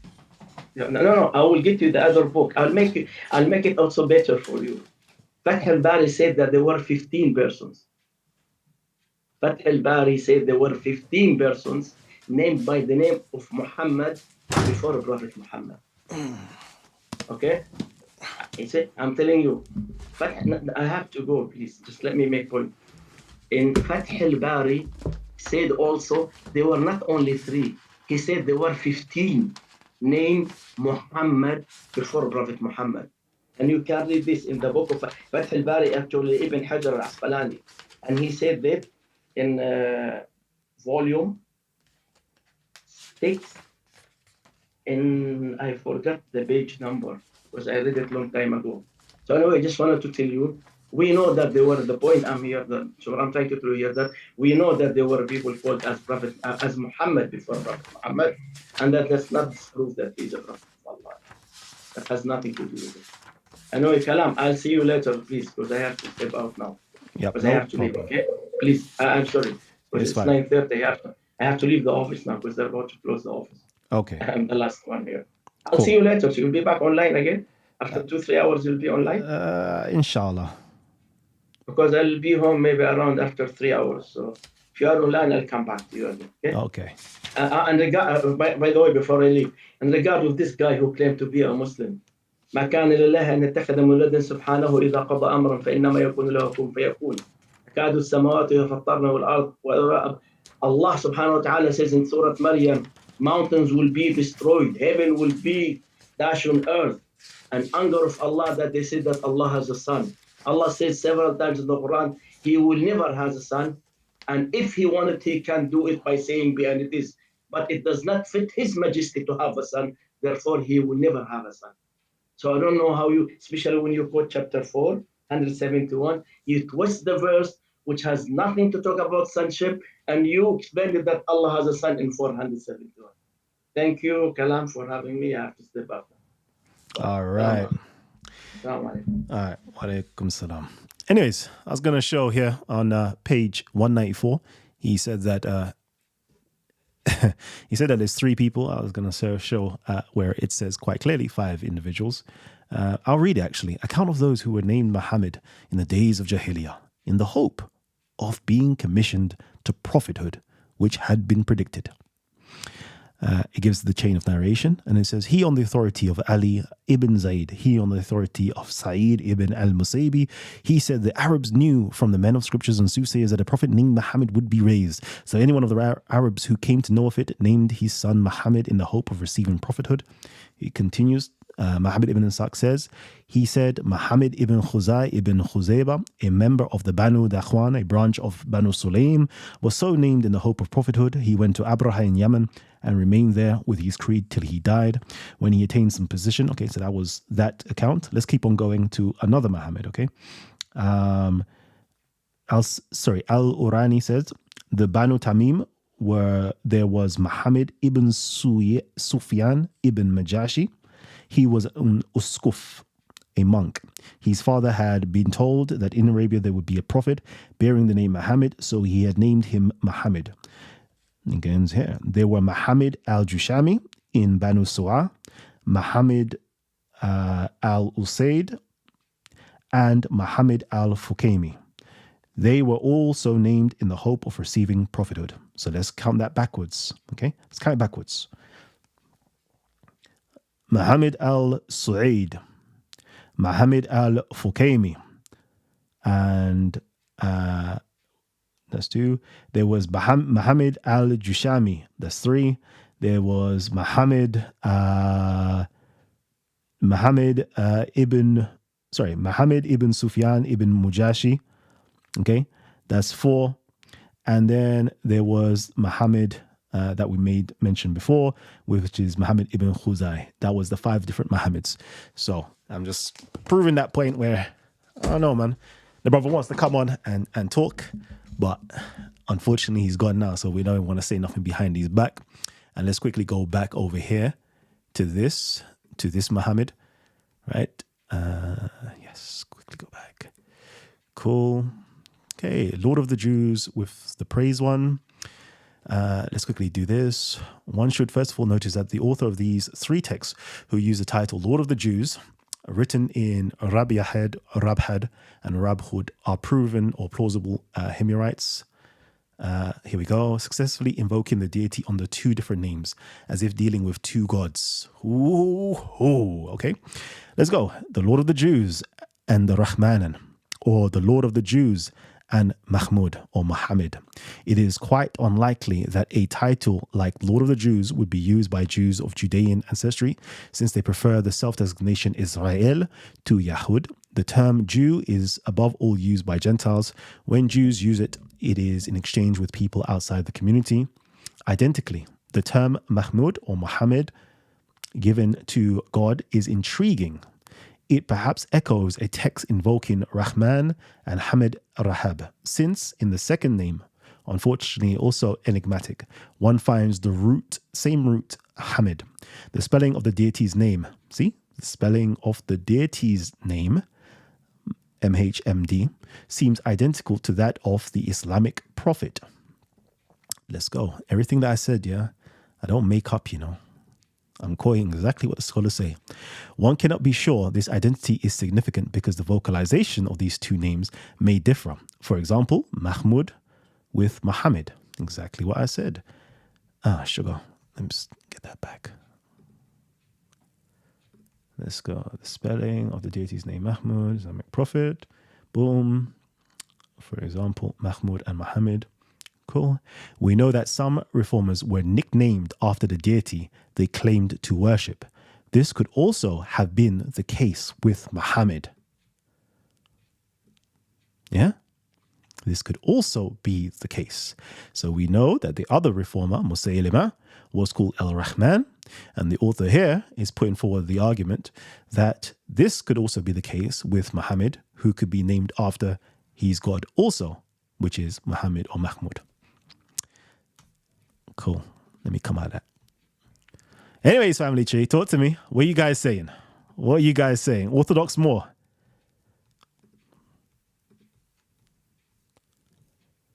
Orthodox more? You still there?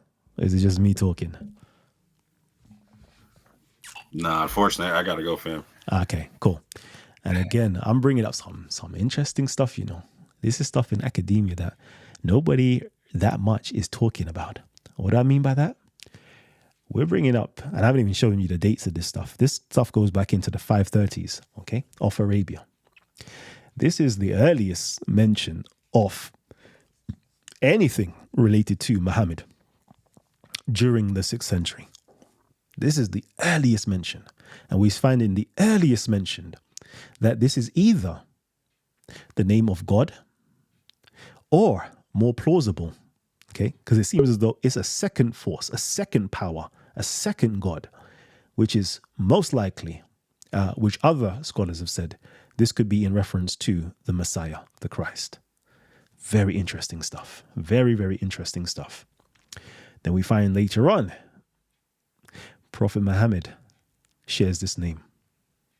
We see that other reformers, other individuals who are bishops, who are propagandists, okay, use the title and the name Muhammad.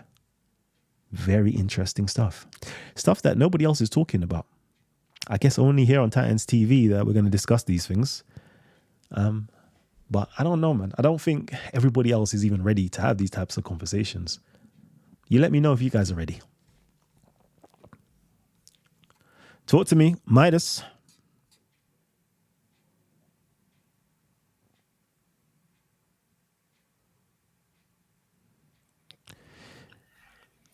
How you doing? I'm good. I'm good. Yeah. Yeah, I just checked into your conversation. It's kind of. I think it was kind of a follow-up from yesterday's show, right? Yep. Yeah. I just wanted to be clear because it just. So is your argument essentially that Abraha, he was the ruler, right? Yeah. From what I understand, and he changed the scriptures from the Son of God to Son of God to Messiah, right? Yes, in the epigraphy. Yeah. And then also there's similar stories according to regarding people named Muhammad who also claim to be prophets.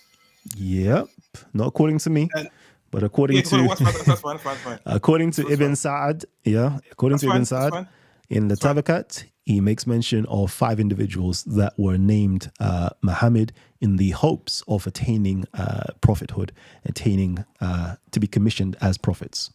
Okay. Go ahead. And also, I think your other point was that this potential title or name Muhammad could also may also have been used for a deity. Yes, the title or the name Muhammad could have been, according to the South Arabian Jewish, these are Jewish scripture epigraphies. It seems as though that it was either a title for God, but other scholars said that it could also be it could be, since it's a second power, it seems it could be the Messiah also. Yeah. So these are all the I think these are all the main data points that you've used, right? Am I correct in saying? Correct. Yeah. So the issue again, like I said, I'm not on either side. I'm not a Muslim. I'm not just literally inquiring, just interested, to be honest. Mm-hmm. I'm saying, so from that, you seem to be implying that this is a somehow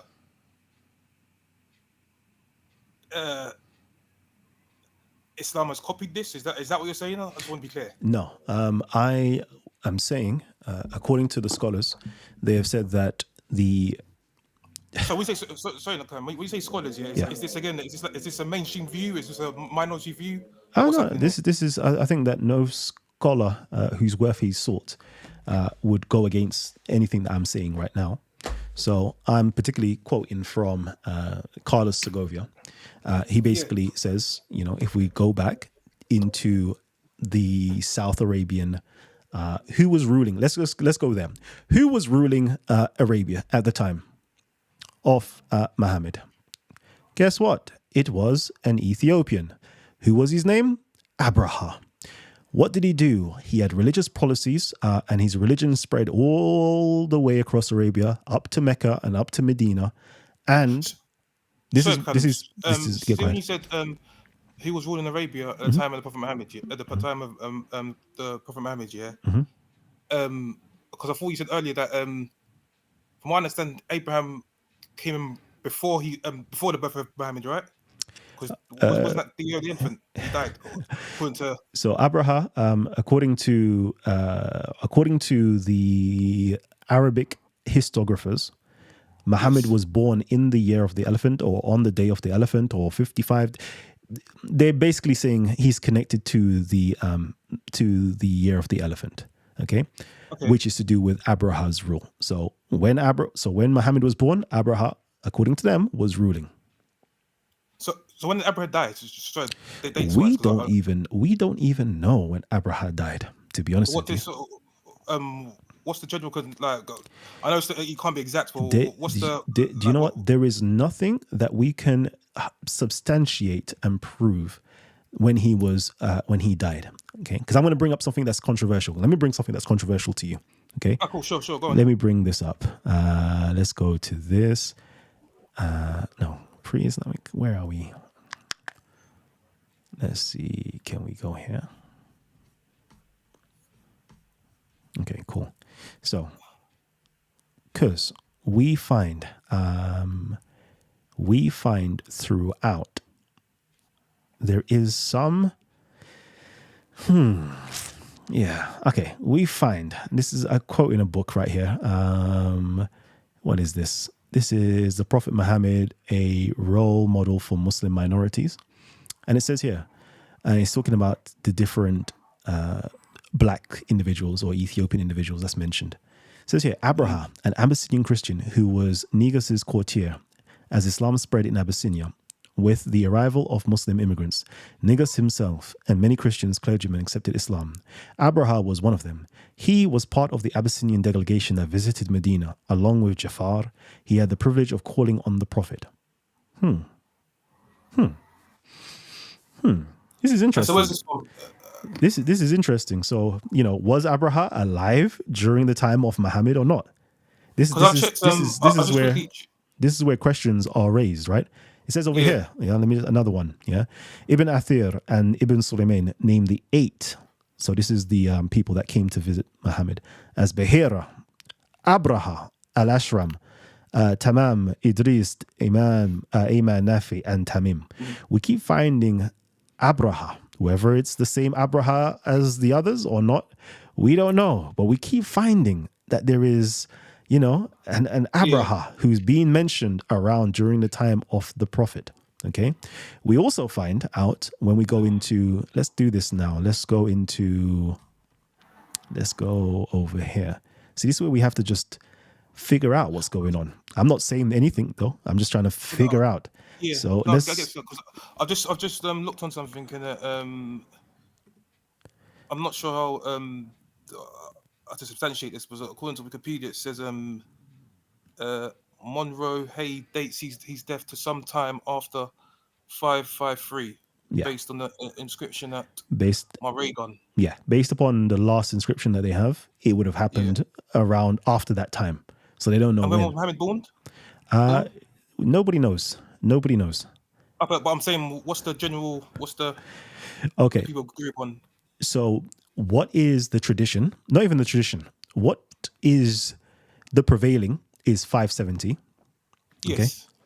Okay. That's the prevailing, but that is not exactly based upon any facts. Okay. When you say it's not based on any facts, like. Okay. So how do you get to that? Okay. So when we go into the scholarship, right? Yeah. The year of the elephant would have happened at 552, if that did happen, right? The year of the elephant would be 552 AD, based upon actual archaeology. So if it happened in 552 AD, how is Muhammad born in 570 AD? It don't make no sense. From what I understand is from the Islam perspective, don't they say that the year of the elephant was when Muhammad was born, right? Yep. Okay. But archaeology tells us exactly when he was born. Sorry, exactly when the year of the elephant took place. Does that make sense? So we've got what the scholars say. Sorry, what the Arabic historiographers traditions say. Okay. Yeah. Which how they make that calculation. Let me tell you how they get to 570. Okay, which Islamic scholars, in terms of Western Islamic scholars, have already debunked this. So they basically say that, the year of Hijri was at this particular date. Muhammad died 10 years after. So the day of Hijri was, the year of Hijri is, let's for example, 622. Muhammad supposedly died 632 because he was 10 years in Medina. Okay. And he was 10 years in Mecca, which is 522, count that backwards, 522 is 612, plus he spent 3 years in occultation. He didn't openly preached, or he was receiving revelation, so you count back 3 years. But because of the whole shifting of the moon, that gets us now down to 610. But Muhammad was 40 years of age when he started receiving revelations. So from 610, we count back 40 years, and that equals 570 AD. And that is how we come with the idea of 570 AD. Okay? But that there is absolutely BS. Because historiographers, when we're finding out the accounts, I showed this yesterday. I don't know if I showed this yesterday or the day before. I might have missed it. All right. I've got my screen shared right now. Let me actually quickly do this so I can show you a little something. Where is Khadija? It should be on the Khadija, I think. Let's go to recents. It's a great idea. Sorry about that. Yeah, no problem. So I'll show you the trick of Islamic scholarship and why you should never listen to them, or Muslim scholarship, and why you shouldn't listen to anything from the traditionalists. Let's go. Please tell me I had it saved. So what? Because that's a bit of a strong statement. He's saying there's absolutely nothing you can take from them. That nothing that they transmit is the truth. That's a bit of a wild statement, though. Okay, everything that they transmit, you should be skeptical about. Fair enough. That's a fair. Everything. Okay. Remember, this happened. They're writing this 200 years later from the You event. see when you say that, yeah, 200 years later, yeah, obviously there's oral tradition. So when you're saying, I hear you. So there's, bro. When you're saying they're writing it, yeah, there's obviously that there's still that's taken into account and oral tradition. And learn oral tradition, and you realize that people's memories, like even from like a week ago, if you can remember what happened a week ago to the exact, like I will applaud you on that, because we don't have that type of capability to remember everything like a computer, like how we have things today. Like we don't have that. We don't have that type of memory. But let me not even go there. Let me go into this real quickly first. Okay. Yeah. So the beauty is in the footnotes. Okay, cool. So I don't know can you see this on the screen? Yeah, I can see it, yeah. So right here. Okay, cool. This is, various different dates of Muhammad when he was born. I think if it is this. Yeah, here we go. All right, cool. Yeah, I did actually. I remember this. Yeah, I did. I remember this. Yeah, See, the Prophet was born 10 years after the year of the elephant. Some say 23 years after the elephant, 15 years before the elephant, 15 years after the elephant, a month off after the day of the elephant. Al-Zakani. Let's just highlight. Let's start highlighting so you can see. Okay, cool. Now, Al-Kalbi, what does he say? 23 years after the day of the elephant. Maqatil says 40 years, others 30, others or 50, or others 70 years after the elephant. Okay? So, forgive me for ignorance, though. Forgive me for ignorance, yeah? Mm-hmm. But those names mean absolutely nothing to me. So, like who are these, like... big boy scholars. You show me them. But who are, like... Big boy scholars within inside of the Islamic world. Big boy scholars. So these are Muslims then, yeah? Yeah, these are Muslims in early. So Al-Kalbi is roughly 800 AD. So these are like very early, very, very early. Okay. You have other individuals that will give you certain different dates. Ibn Kathir, you have, let's see, who else do we have here in these chains? You find certain people like Ibn Abbas and all these different big boy scholars within inside of the Islamic world will give you various different dates of when the Prophet was born. Okay, it's ranging, as I said, it has a whole century of range, from 70 years after the year of the elephant to 30 years before the elephant. Okay, so yeah, look, some say 30 years before the elephant. Okay, Yeah. so we know in archaeology that the year of the elephant was in 552 AD. So Muhammad technically could have been born 10 years before that, which is 522 AD. But then some say it's even 70 years after or 40 years after that, or 30 years after that. So he could have been born from 552, he could have been born in 580, 590, 600. Okay? Like nobody knows. Nobody knows. But, and if you can't, and if Muslims cannot be in unanimous decision, or the accounts cannot be unanimous, how the hell we know now, 1400 years after, like we don't know anything about this person. I'll be real with you. From an actual historical perspective, we do not know anything. So can I just so if it's, probably shouldn't be asking, should be asking Muslims, but if the dates are so scattered as you say they are, yeah, how did the agreement of how did they come to agree that 570 was the actual date? We didn't. I think this is a modern day scholarship stuff.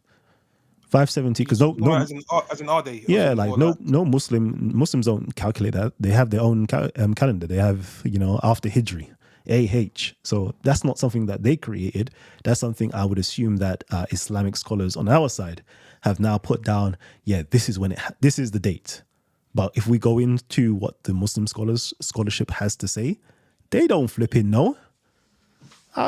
They don't know. We're just making it seem a bit more. We are from on the Western side are making it seem more authentic than they make it seem. Interesting.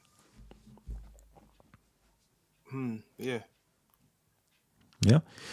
Where were we before that? We was on something else before that. Before we got into the birthday of Muhammad. We were talking. We're talking about.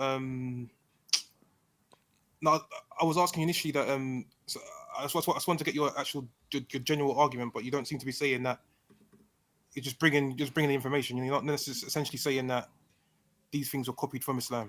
Yes. So yeah, my argument is not that they're copied from Islam, according to So I mean, Islam has copied from these sources, so to speak. yeah. I'm not saying it. I'm saying what the scholars say, to say that clearly they may have been influenced by it, because it says here, it is then fair to ask whether Musaylima and the Quranic's prophet religious views may have been similarly influenced by Abraha. So Abraha's Christianity, Abraha's Christianity, it went all the way into Arabia. And so he's asking the question, did it, in fact, influence the Quran? Because we can clearly see that certain, how can I put it? Certain words, such as the usage of Messiah, such as the usage of not utilizing the word son, such as all of these little things, little things that you can see. We can see how it came into Arabia. And is that how the Quran has that certain verbiage, ideology, theological outlook? Was it influenced from Abraha and his religion?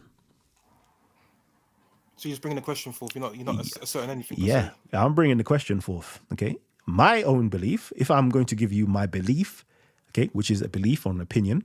Okay, I'm not providing any evidence or fact to prove it. Yeah. My belief is, I think the more that we do some earnest looking into Africa, into the Aksumite Empire, into the records of Nobatia, the records of Makoria, the records of Alodia, the records of Aksum, the records of South Arabia, Himyar, and so forth. Okay, the more we do some research into that, we will get a better understanding of how this Quran actually came about and was developed. Okay, but modern day scholarship is sleeping on it. Is absolutely sleeping on it. And the reason why I'm saying this is we find the earliest manuscripts of the Quran that are dated before the traditional 570. Okay, they debate. What was my man saying? I showed this the other day. I think the carbon records were showing it's like from 540 till 640. 540 to 640 or something like that. Okay, of the earliest manuscripts that has a pamphlet, meaning there's writing, but there was other writing underneath the writing that was rubbed out. Okay. Yeah. And has a slightly different version of the Quran, a slightly different ordering of the Quran, and so forth. So if we know that can go back as early as the 540s AD, okay, it could possibly go back that far back. Yeah, but see, the carbon dating, that can be a bit problematic. Nope, because no problem. Carbon dating, yeah, no problem. No problem. I'm not even going to fight you on that. It could be problematic, right? Yeah. So. But now we have to start asking questions now. So if we can see that it goes all the way back there, okay, potentially, it's found in South Arabia, in Yemen, in Sana'a, okay, which was the capital of Abraha himself. We know that Abraha brought about a new religious movement in his age. Why are we not asking the question, is Abraha's new religion that he brought about connected with the Quran, since they share the same they share the same time frame, they share the same geography, share the same language, they share the same culture, everything? Why are we not making that connection, start asking deeper questions? That's my thing. Let's start asking the deeper, uncomfortable questions. I'm not even going to put forward my own ideas. Let's just start asking questions more. No, I get your, because obviously from you're seeing it. This is more of an academic endeavor for you. I do, and you're just sort of. It seems to be you're kind of toying with certain ideas, and you're just saying that. So I do get that. It was an interesting show. It was an interesting show. But what I was going to say also as well, in regards to what was it? Oh, well, because I was reading this last night actually. It was I think there was how do you take what do you do with the outside sources? For example, people like the Byzantine and the Persian sources, like in regards to them speaking about Muhammad. Yeah, we take that. That's historical evidence. And because from what I understand, that would fit closer to the times of what the Muslims seem to be claiming. Yeah, definitely. But it also, so I think the first one would have put Muhammad's death to at least 634, because when the person was writing, I believe, I can't remember if it was 634 or whatever, but they supposedly talk about this Muhammad. This particular Muhammad, it could be the Prophet of Islam, it could not be the Prophet of Islam, but it speaks about them, invading Palestine or whatever region it was. So if it is the same Muhammad, he was alive in 634, whereas the traditional dates say he died in 632. So, we now have to ask those questions now, like, are those dates wrong? Did Muhammad, was Muhammad alive for the invasion in Palestine and Syria and so forth? Was he the one there in 634? Yes or no? These are the historical questions that we should start asking. Are we going to, can we stop relying on the Arabic historiographers that came 200 to 300 years later? Okay, put them to a side for a minute and let's look at the actual evidence on the ground and let's build up a picture based upon that. Yeah. No, I'll get what you're saying, because again, just because of what I did look into, I know Sibius was he was from the Byzantine sources, and he mentions that there's mention of it of Muhammad, and this idea that he received inspiration via that basically there were people claiming that he'd received inspiration, and he said how that there was like you're talking about he was talking about their invasions and how strong their might was, like how almost as if like their rise came from nowhere. Yeah. Which I think that would tie in with some of what would tie in with. And you know what else I want to say is, let's look at all of these leaders, like the archaeological evidence that's left behind of the people that invaded Egypt and so forth. Okay. Yeah. Let's look at all of this stuff, and we'll find out that all of these people were of Ethiopian heritage. So, again, I see you're doing. So I see you're doing. I know your angles still. I get it though. Why are we not looking into this? Yeah, what's his name? Al-Az, Ethiopian. Umar, the big caliph, is an Ethiopian. Uthman, who migrated to. All these people have Ethiopian connection, but we're not paying no notice to Ethiopia. No, let's not pay no notice. We don't even know what's going on. Like, we don't know what's going on. Like, we don't hear anything in connection. All we hear is Byzantine, Sassanid. And I'm like, but why? Why are we not? Why? When the fall of the Umayyad Caliphate, did you know that the Ethiopians marched up into Egypt, to basically boy out the Umayyad Caliphate? Nobody don't know that there was so much of a superpower that the Umayyad Caliphate said, no, we don't even want it with you. Like, why don't we talk about that?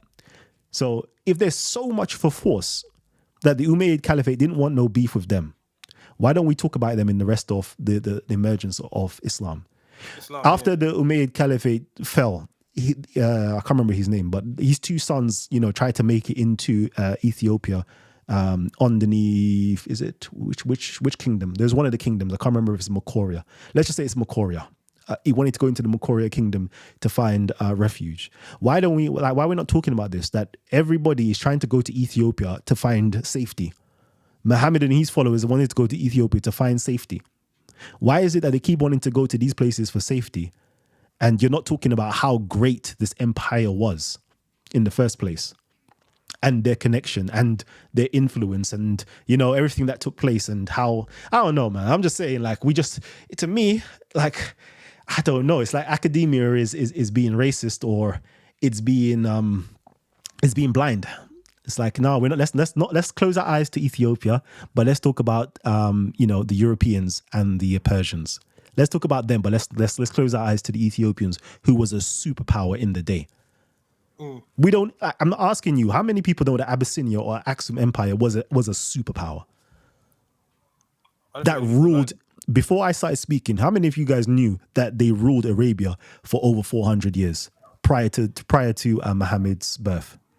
How many people knew this? Nobody. So for me, I'm just saying, innit? Like, I love history and I love academia, but it just upsets me that we don't get to hear much about African history. That's all. I agree. I definitely second that. I definitely second that. Even from, I definitely agree with that. That it's not much is told from that angle.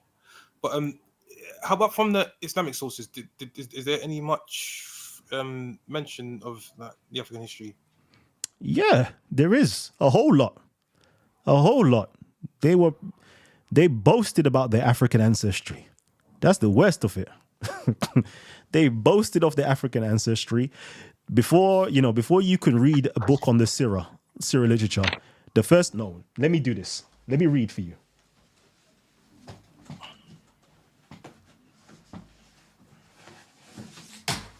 Okay. I'm picking up a book right now. This one here is the Sirah of Ibn Ishaq, the edition of Ibn Hisham. And let me give you a look or something.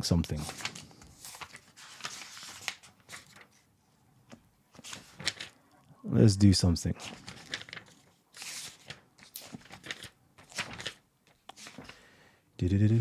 Come on. Send a question, Kalam. Yeah, question would be how, because on one hand you're saying not to trust the Islamic sources, but then you're I guess using these as sources to show the African presence. Yeah, as I said, don't trust it in terms of you got to be skeptical. You can't take it like as this actually happened or not. We'll now need to do, this is just normal history. You have to verify it. Is there anywhere else in history that we can find this taking place? In terms of verifying it, okay? You asked me, is there any accounts within inside of them? And I'm like, yeah, here is one. But I'm saying, but you're not presenting this as you don't believe this as I don't know. Is it something you verified for yourself, or is it just something you're just mentioning? Something I'm mentioning as an account. This is their account in there. We can't. So far, I have yet to find the Ethiopian verifying this account. I've yet to find it. I've yet to find it. But this is their account. So you wanted to. So let's figure out how they spoke about it. Okay, cool. When the apostle saw the affliction of his companions, this is page 146. The first migration to Abyssinia is the title. Okay. When the apostle saw the affliction of his companions, and that though he escaped it because of his standing with Allah and his uncle Abu Talib, he could not protect them. He said to them, if you were to go to Abyssinia, it will be better for you, for the king will not tolerate injustice, and it is a friendly country, until such time as Allah shall relieve you from your distress.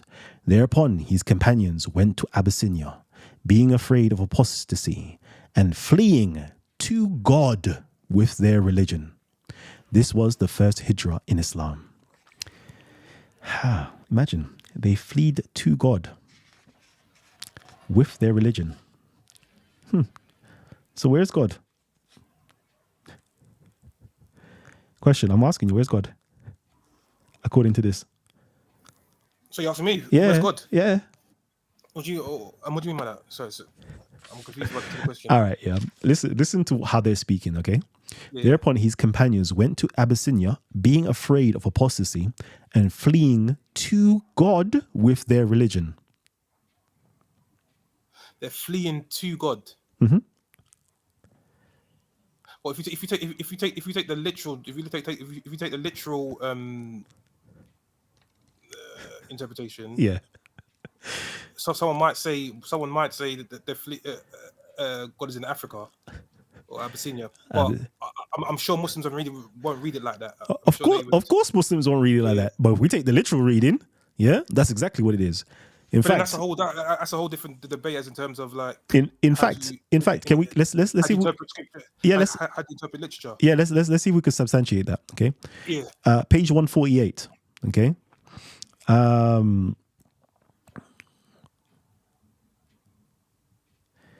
namely that we have found God's country spacious, giving security from humiliation, shame, and low repute. So do not live life in humiliation. This is a poem or a letter, I think. Oh, yeah, poem or letter to people in Mecca to basically come over to Abyssinia. But what do they call it? We have found God's country spacious. So they said that they are fleeing to God. Where are they? God's country, which they have found spacious. I'm saying you could say it depends on how you interpret it. Yeah. I think it's an issue of. But of according to them, Abyssinia is what? God's country. I'm not saying this again. As I say, I keep bringing the information. Okay, you know what? Let me put it on screen. Shall I put it on screen for you guys? Yes, yeah, go on. Stuff that you won't ever hear, you know. Alhamdulillahi Rabbil Alameen. We love it. Let's see. Where are we? Let's go to starred. I'm a star. And then cool 148. Cool. Now let's start back up at 146. I think it's 146 I said before, right? Okay, yeah, 146. There we go. Okay, I said the first migration of Abyssinia. Let's do that large for everybody. Apologies that it's not going to be great. Let's get rid of this search tool. I don't know. Okay, cool. Thereupon his companions went to Abyssinia being afraid of apostasy and fleeing to God with their religion. Okay, it's not what I'm saying. So we can interpret that as how you will. But they're saying because they're afraid of apostasy, they fled to God with their religion. And then, and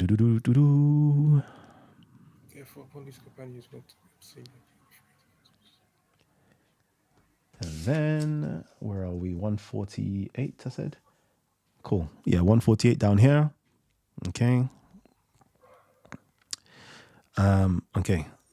O rider, take a message from me to those who hope for a demonstration of God and religion, to everyone of God's persecuted servants, mistreated and hard tried in Mecca's veil, namely that we have found God's country spacious. I like that, man. I like that. God's country spacious. Is it going to do it nicely? There you go. Giving security from humiliation, shame, and low repute. So do not live a life in humiliation. It's crazy. So, you know, this is how they talk about Abyssinia. This is where God's country is. This is where, you know, you can practice your religion nicely. This is them. This is them. You know, all of the early, you know, people. Because I think they went there. I think that would because I think from what I understand, Muslims correct me in the comments, but I think when they say hijrah, for example, isn't that like a journey to God? Hijrah is no, it's just a migration. A migration. Yeah. So, you know, again, even with you know, in the Islamic world, yeah, like you never they again, yeah, unless they learn this, yeah, when they hear hijrah, yeah, they put that with Medina, go into Medina, but the first hijrah. We need to start asking Muslims, ya Muslimin. And most good Muslims who have been educated in history would know that the first migration, the first hijri that ever took place was actually to Ethiopia, Abyssinia. That was the first hijri. But anyways, I'm going to keep quiet, man. I'm going to keep quiet. Yeah, that's it. I don't even know where were we talking. What were we talking about before that? Before we went into that, because I've gone past my 2-hour mark. I should really be going. Yeah. It was an interesting show, man. It was an interesting show. But yeah, again, yeah. As I was saying, like we need to start learning a bit more about Ethiopia. Like, the question is, out of all the places to send your early followers, why did you choose Abyssinia?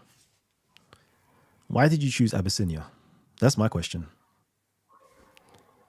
Anywhere and everywhere you could have chosen. Why Abyssinia? Well, it mentions it, doesn't it, in the thing you brought up? It says Najas will treat you well. But He's a righteous king. how do you know he would? How do you know that? Does it mention it in his book? Yeah, no, I'm just saying, how does he know? How does he know he's a righteous king? Yeah? How? Yeah? Why is, how is, what's his name, so buddy-buddy with him? Let me see, where is the letter? 1 second. Najas will treat. Okay, cool. Yeah, back a little bit. Let's go back. One place. Okay. You know, why is, here you go. All right, this is a quick story. The Quraysh sent to Abyssinia to get the emigrants returned. When Quraysh saw that the Prophet's companions were safely ensconced in Abyssinia and had found security there, they decided among themselves to send 2 determined men of their number to the Negus to get them sent back. Mute your mic, I think, so that they could seduce them from their religion and get them out of the home in which they were living in peace. So they sent Abdullah ibn Abu Rabia and Amir ibn al-Uz. This is a key figure, actually. They got together some presents for them to take to the Negus and his generals. When Abu Talib perceived their design, he composed the following verses for the Negus to move him and treat them kindly. So Abu Talib, Abu Talib is buddy with the Negus. Well, he composed the following lines to the Negus. Like, how does he have that relationship? How does he have that relationship? Shall I tell you how he has that relationship? I'm not even going to tell you. I'll let Jahiz tell you how he has that relationship. Real quickly. You might need to mute your mic. Your mic is doing a number right now. Come on.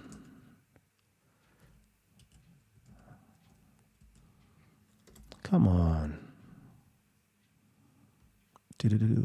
Oh, I'm going to have to go for it this way.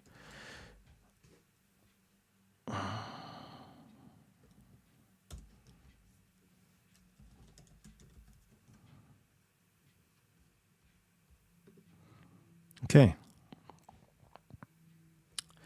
Okay, cool. Don't know if you can read this yet. The Negus was of us, and he of the 2 braids, your ally, and grandfather Abraha, the protector of Abu Talib. Man like grandfather Abraha, you know. This is what I was always saying, you know. Was Abraha the one that was protecting Muhammad all this time? Question for another day. It says here, he's the protector of Abu Talib. You read that? Let me know if you're still there. Yeah, I can see that. Yeah, Yeah. I can see it, yeah. So he's the protector of Abu Talib, yeah? And then remember, we find out, according to the Syriac literature, where are we? According to the Syriac literature, yeah? Abu Talib is writing letters to the Negus. I wonder, was the Negus actually Abraha? Okay, because that's his protector. Yeah. And where are we? And we see here that over here, yeah, when the apostle saw the affliction of his companions, and that though he escaped it because of his standing with Allah and his uncle Abu Talib, he could not protect them. He said to them, go to Abyssinia.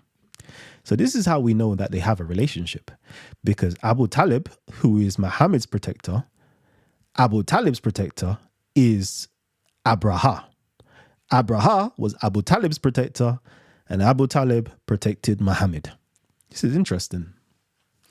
This is interesting. I'm just saying, like, these are the things like I read, I see, and I'm wondering, like, This is an interesting fact.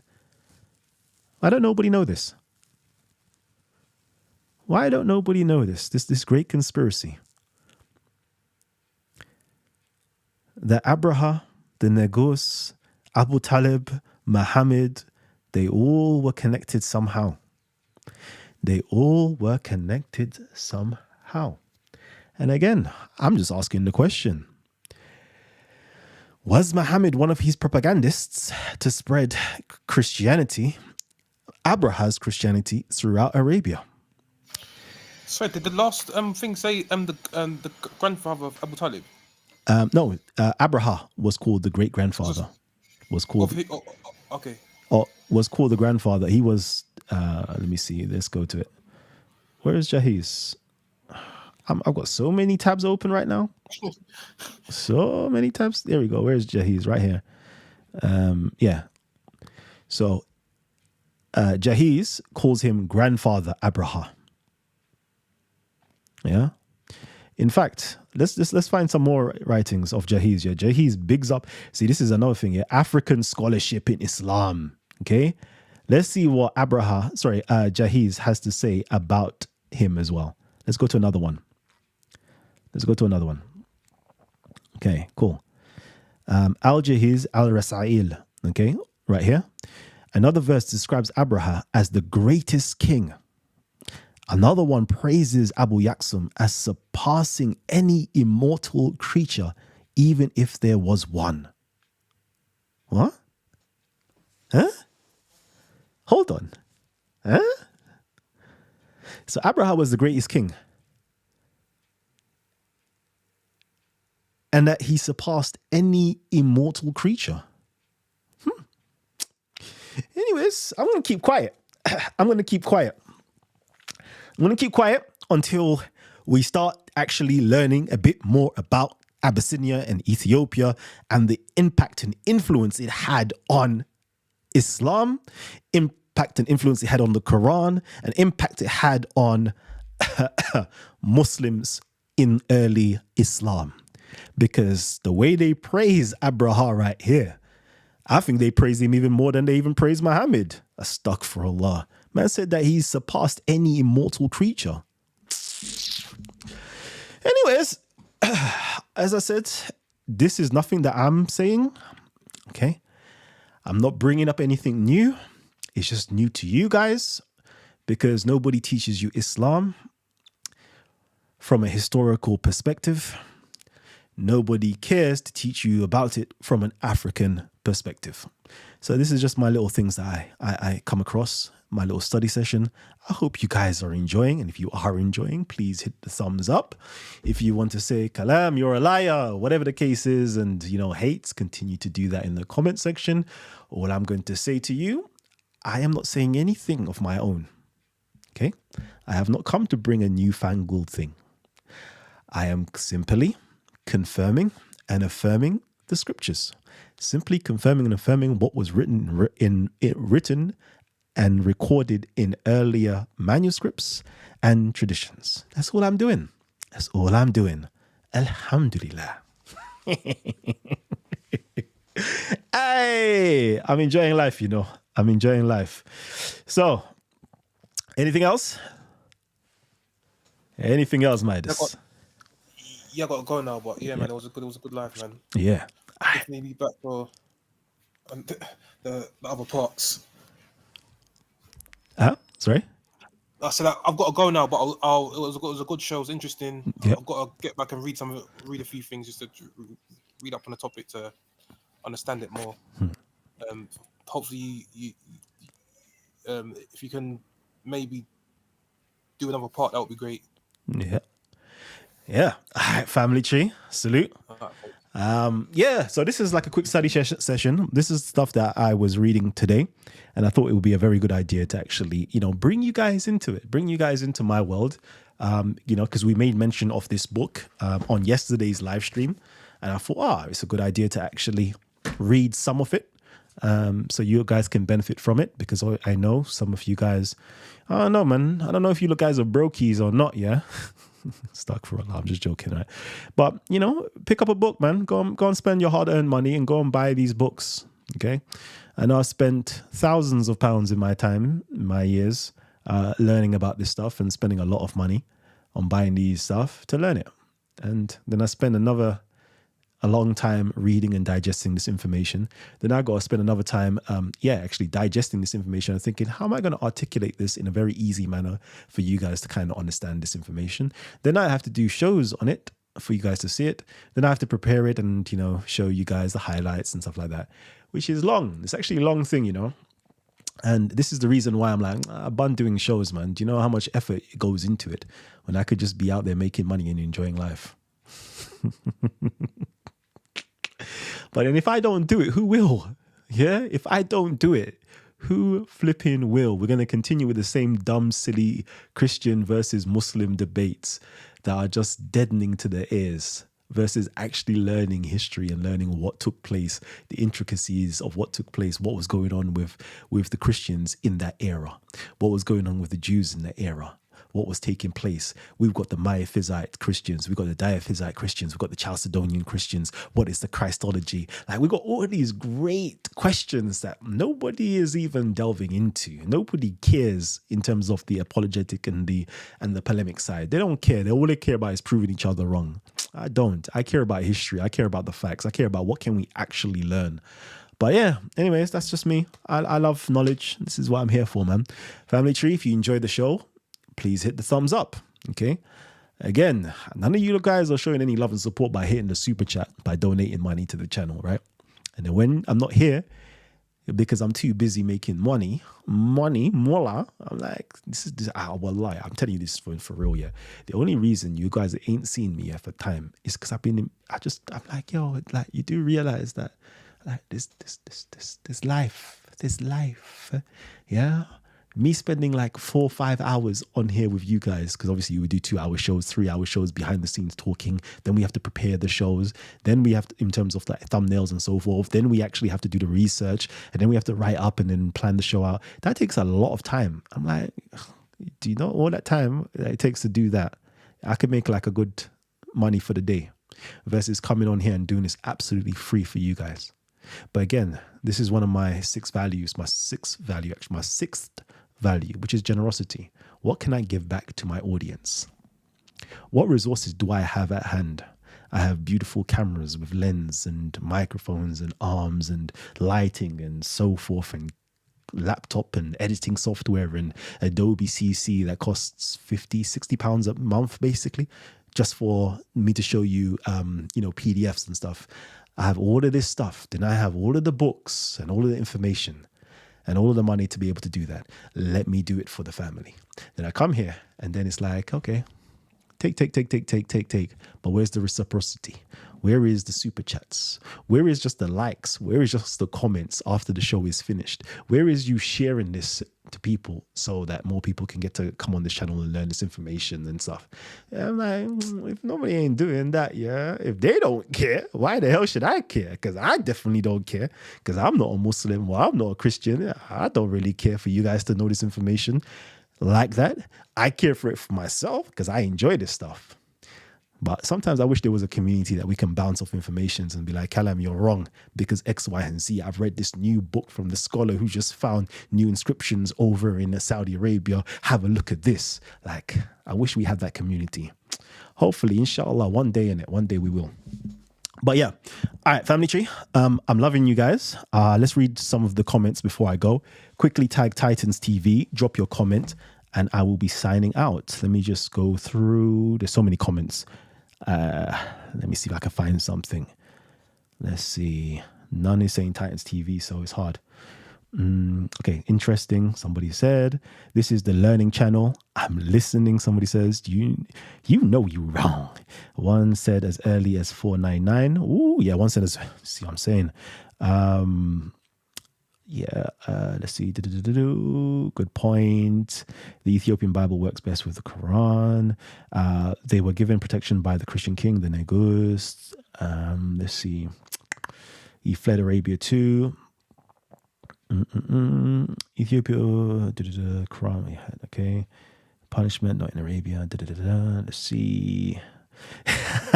Yeah, tourism in Arabia is about to boom. 100%. Imagine I should go to Ethiopia and be like, yo, listen. Go to the board of director of tourism, the Ministry of Tourism. Be like, listen, let me. I've got this right here. Yeah, let me show you a thing or two. Yeah, you can make money. This could be a second migration spot for Muslims. Yeah, especially African black Muslims. They will come here over than going to Mecca 100%. Right? Everybody's going to Mecca and Medina. Why? Listen, the first Hijri. Do you know where the first Hijri was? It was to Ethiopia, to Lalibela Church. Why don't we make that a stop-off point? Cool. All right, boom. Let's do that. All right, cool. Let me teach them about the origins of Salah. Okay? Salah was around before. Let's show you the Ethiopian way of doing Salah. Imagine Salah, Ethiopian word. Masjid is an Ethiopian word. All of these things, like, let's go back. Let's show them where the origins of this whole Islamic stuff came from. Let me paint a picture of Muhammad for them. Let me show that the turbans that Muhammad was rocking was an Ethiopian turban.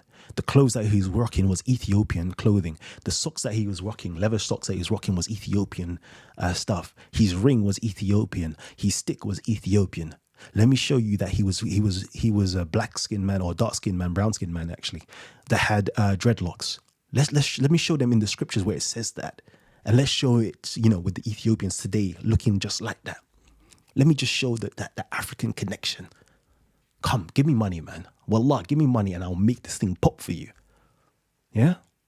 In fact, I will take you to where the first masjid that the Muslims created in Ethiopia, and then we can make this money. Let's chop this money together. Hey, that's a hustle, You know I'm an entrepreneur. Hey, that's a hustle. I don't hustle like that. Hey, if you men are down, yeah. Who's down? I'll create up a business plan for that, yeah. And let me see who wants to be the first backers. Anyway, sorry. I enjoy myself a bit too much in life, Okay, cool. Let me read. What is your question? Okay, Tayyib. There is a historical incident involving a man named Muhammad, but not the Prophet of Islam, who was killed at the Kaaba at a location known as the Clinging Place. Yep, there's an account of that. This incident is connected to the early Islamic period, and the individual involved was Muhammad ibn al-Hanafiya, a son of Ali ibn Abi Talib, and a prominent figure during the early Umayyad era. Okay. Okay, cool. I'm finished, I think. West Africa, cool. We did what Islam did. Okay. I've studied Abyssinia. I understand the connection, but it's not what Kalam is suggesting. Is it? Listen, I don't know, I don't know when I've ever been wrong. I don't know about you, but Kalam never lies. Kalam only tells the truth. Kalam only cites his sources. That's all I know how to do. My life is easy, It's just easy, just to read. Like, read. Ikra. That's what I do, I read. I love reading books. I love reading journals. I love reading articles. I just love it personally. And the best thing about it is I read a lot, and I could read so fast, and I could comprehend so good. And I've got so much reading from a diachronic point of view. Like, it's wonderful, because I read everything. I read everything. I don't think you don't understand how much I read. But anyways, I'm tired of reading nowadays. I've stopped reading. I'm so rusty, but anyways, family tree, love you guys, and I'll catch you guys on the next one. Hope you enjoyed the show, and peace and love. And I'll see you on the next one, baby. Amen. Drop me an email if you want the PDF copy of the Quranic Jesus that we went through today. Drop me an email, kalam@live.co.uk, and then I will send you the PDF copy of it. Okay? Send you the PDF copy, absolutely free. Imagine that. Cost me 25 or 30 pounds to buy, but it's absolutely free for you because I love you guys. See that? All right. Yeah, drop me an email if you want that. Holler at me for new shows. Peace and love. I'm signing out now, man. It's been too long.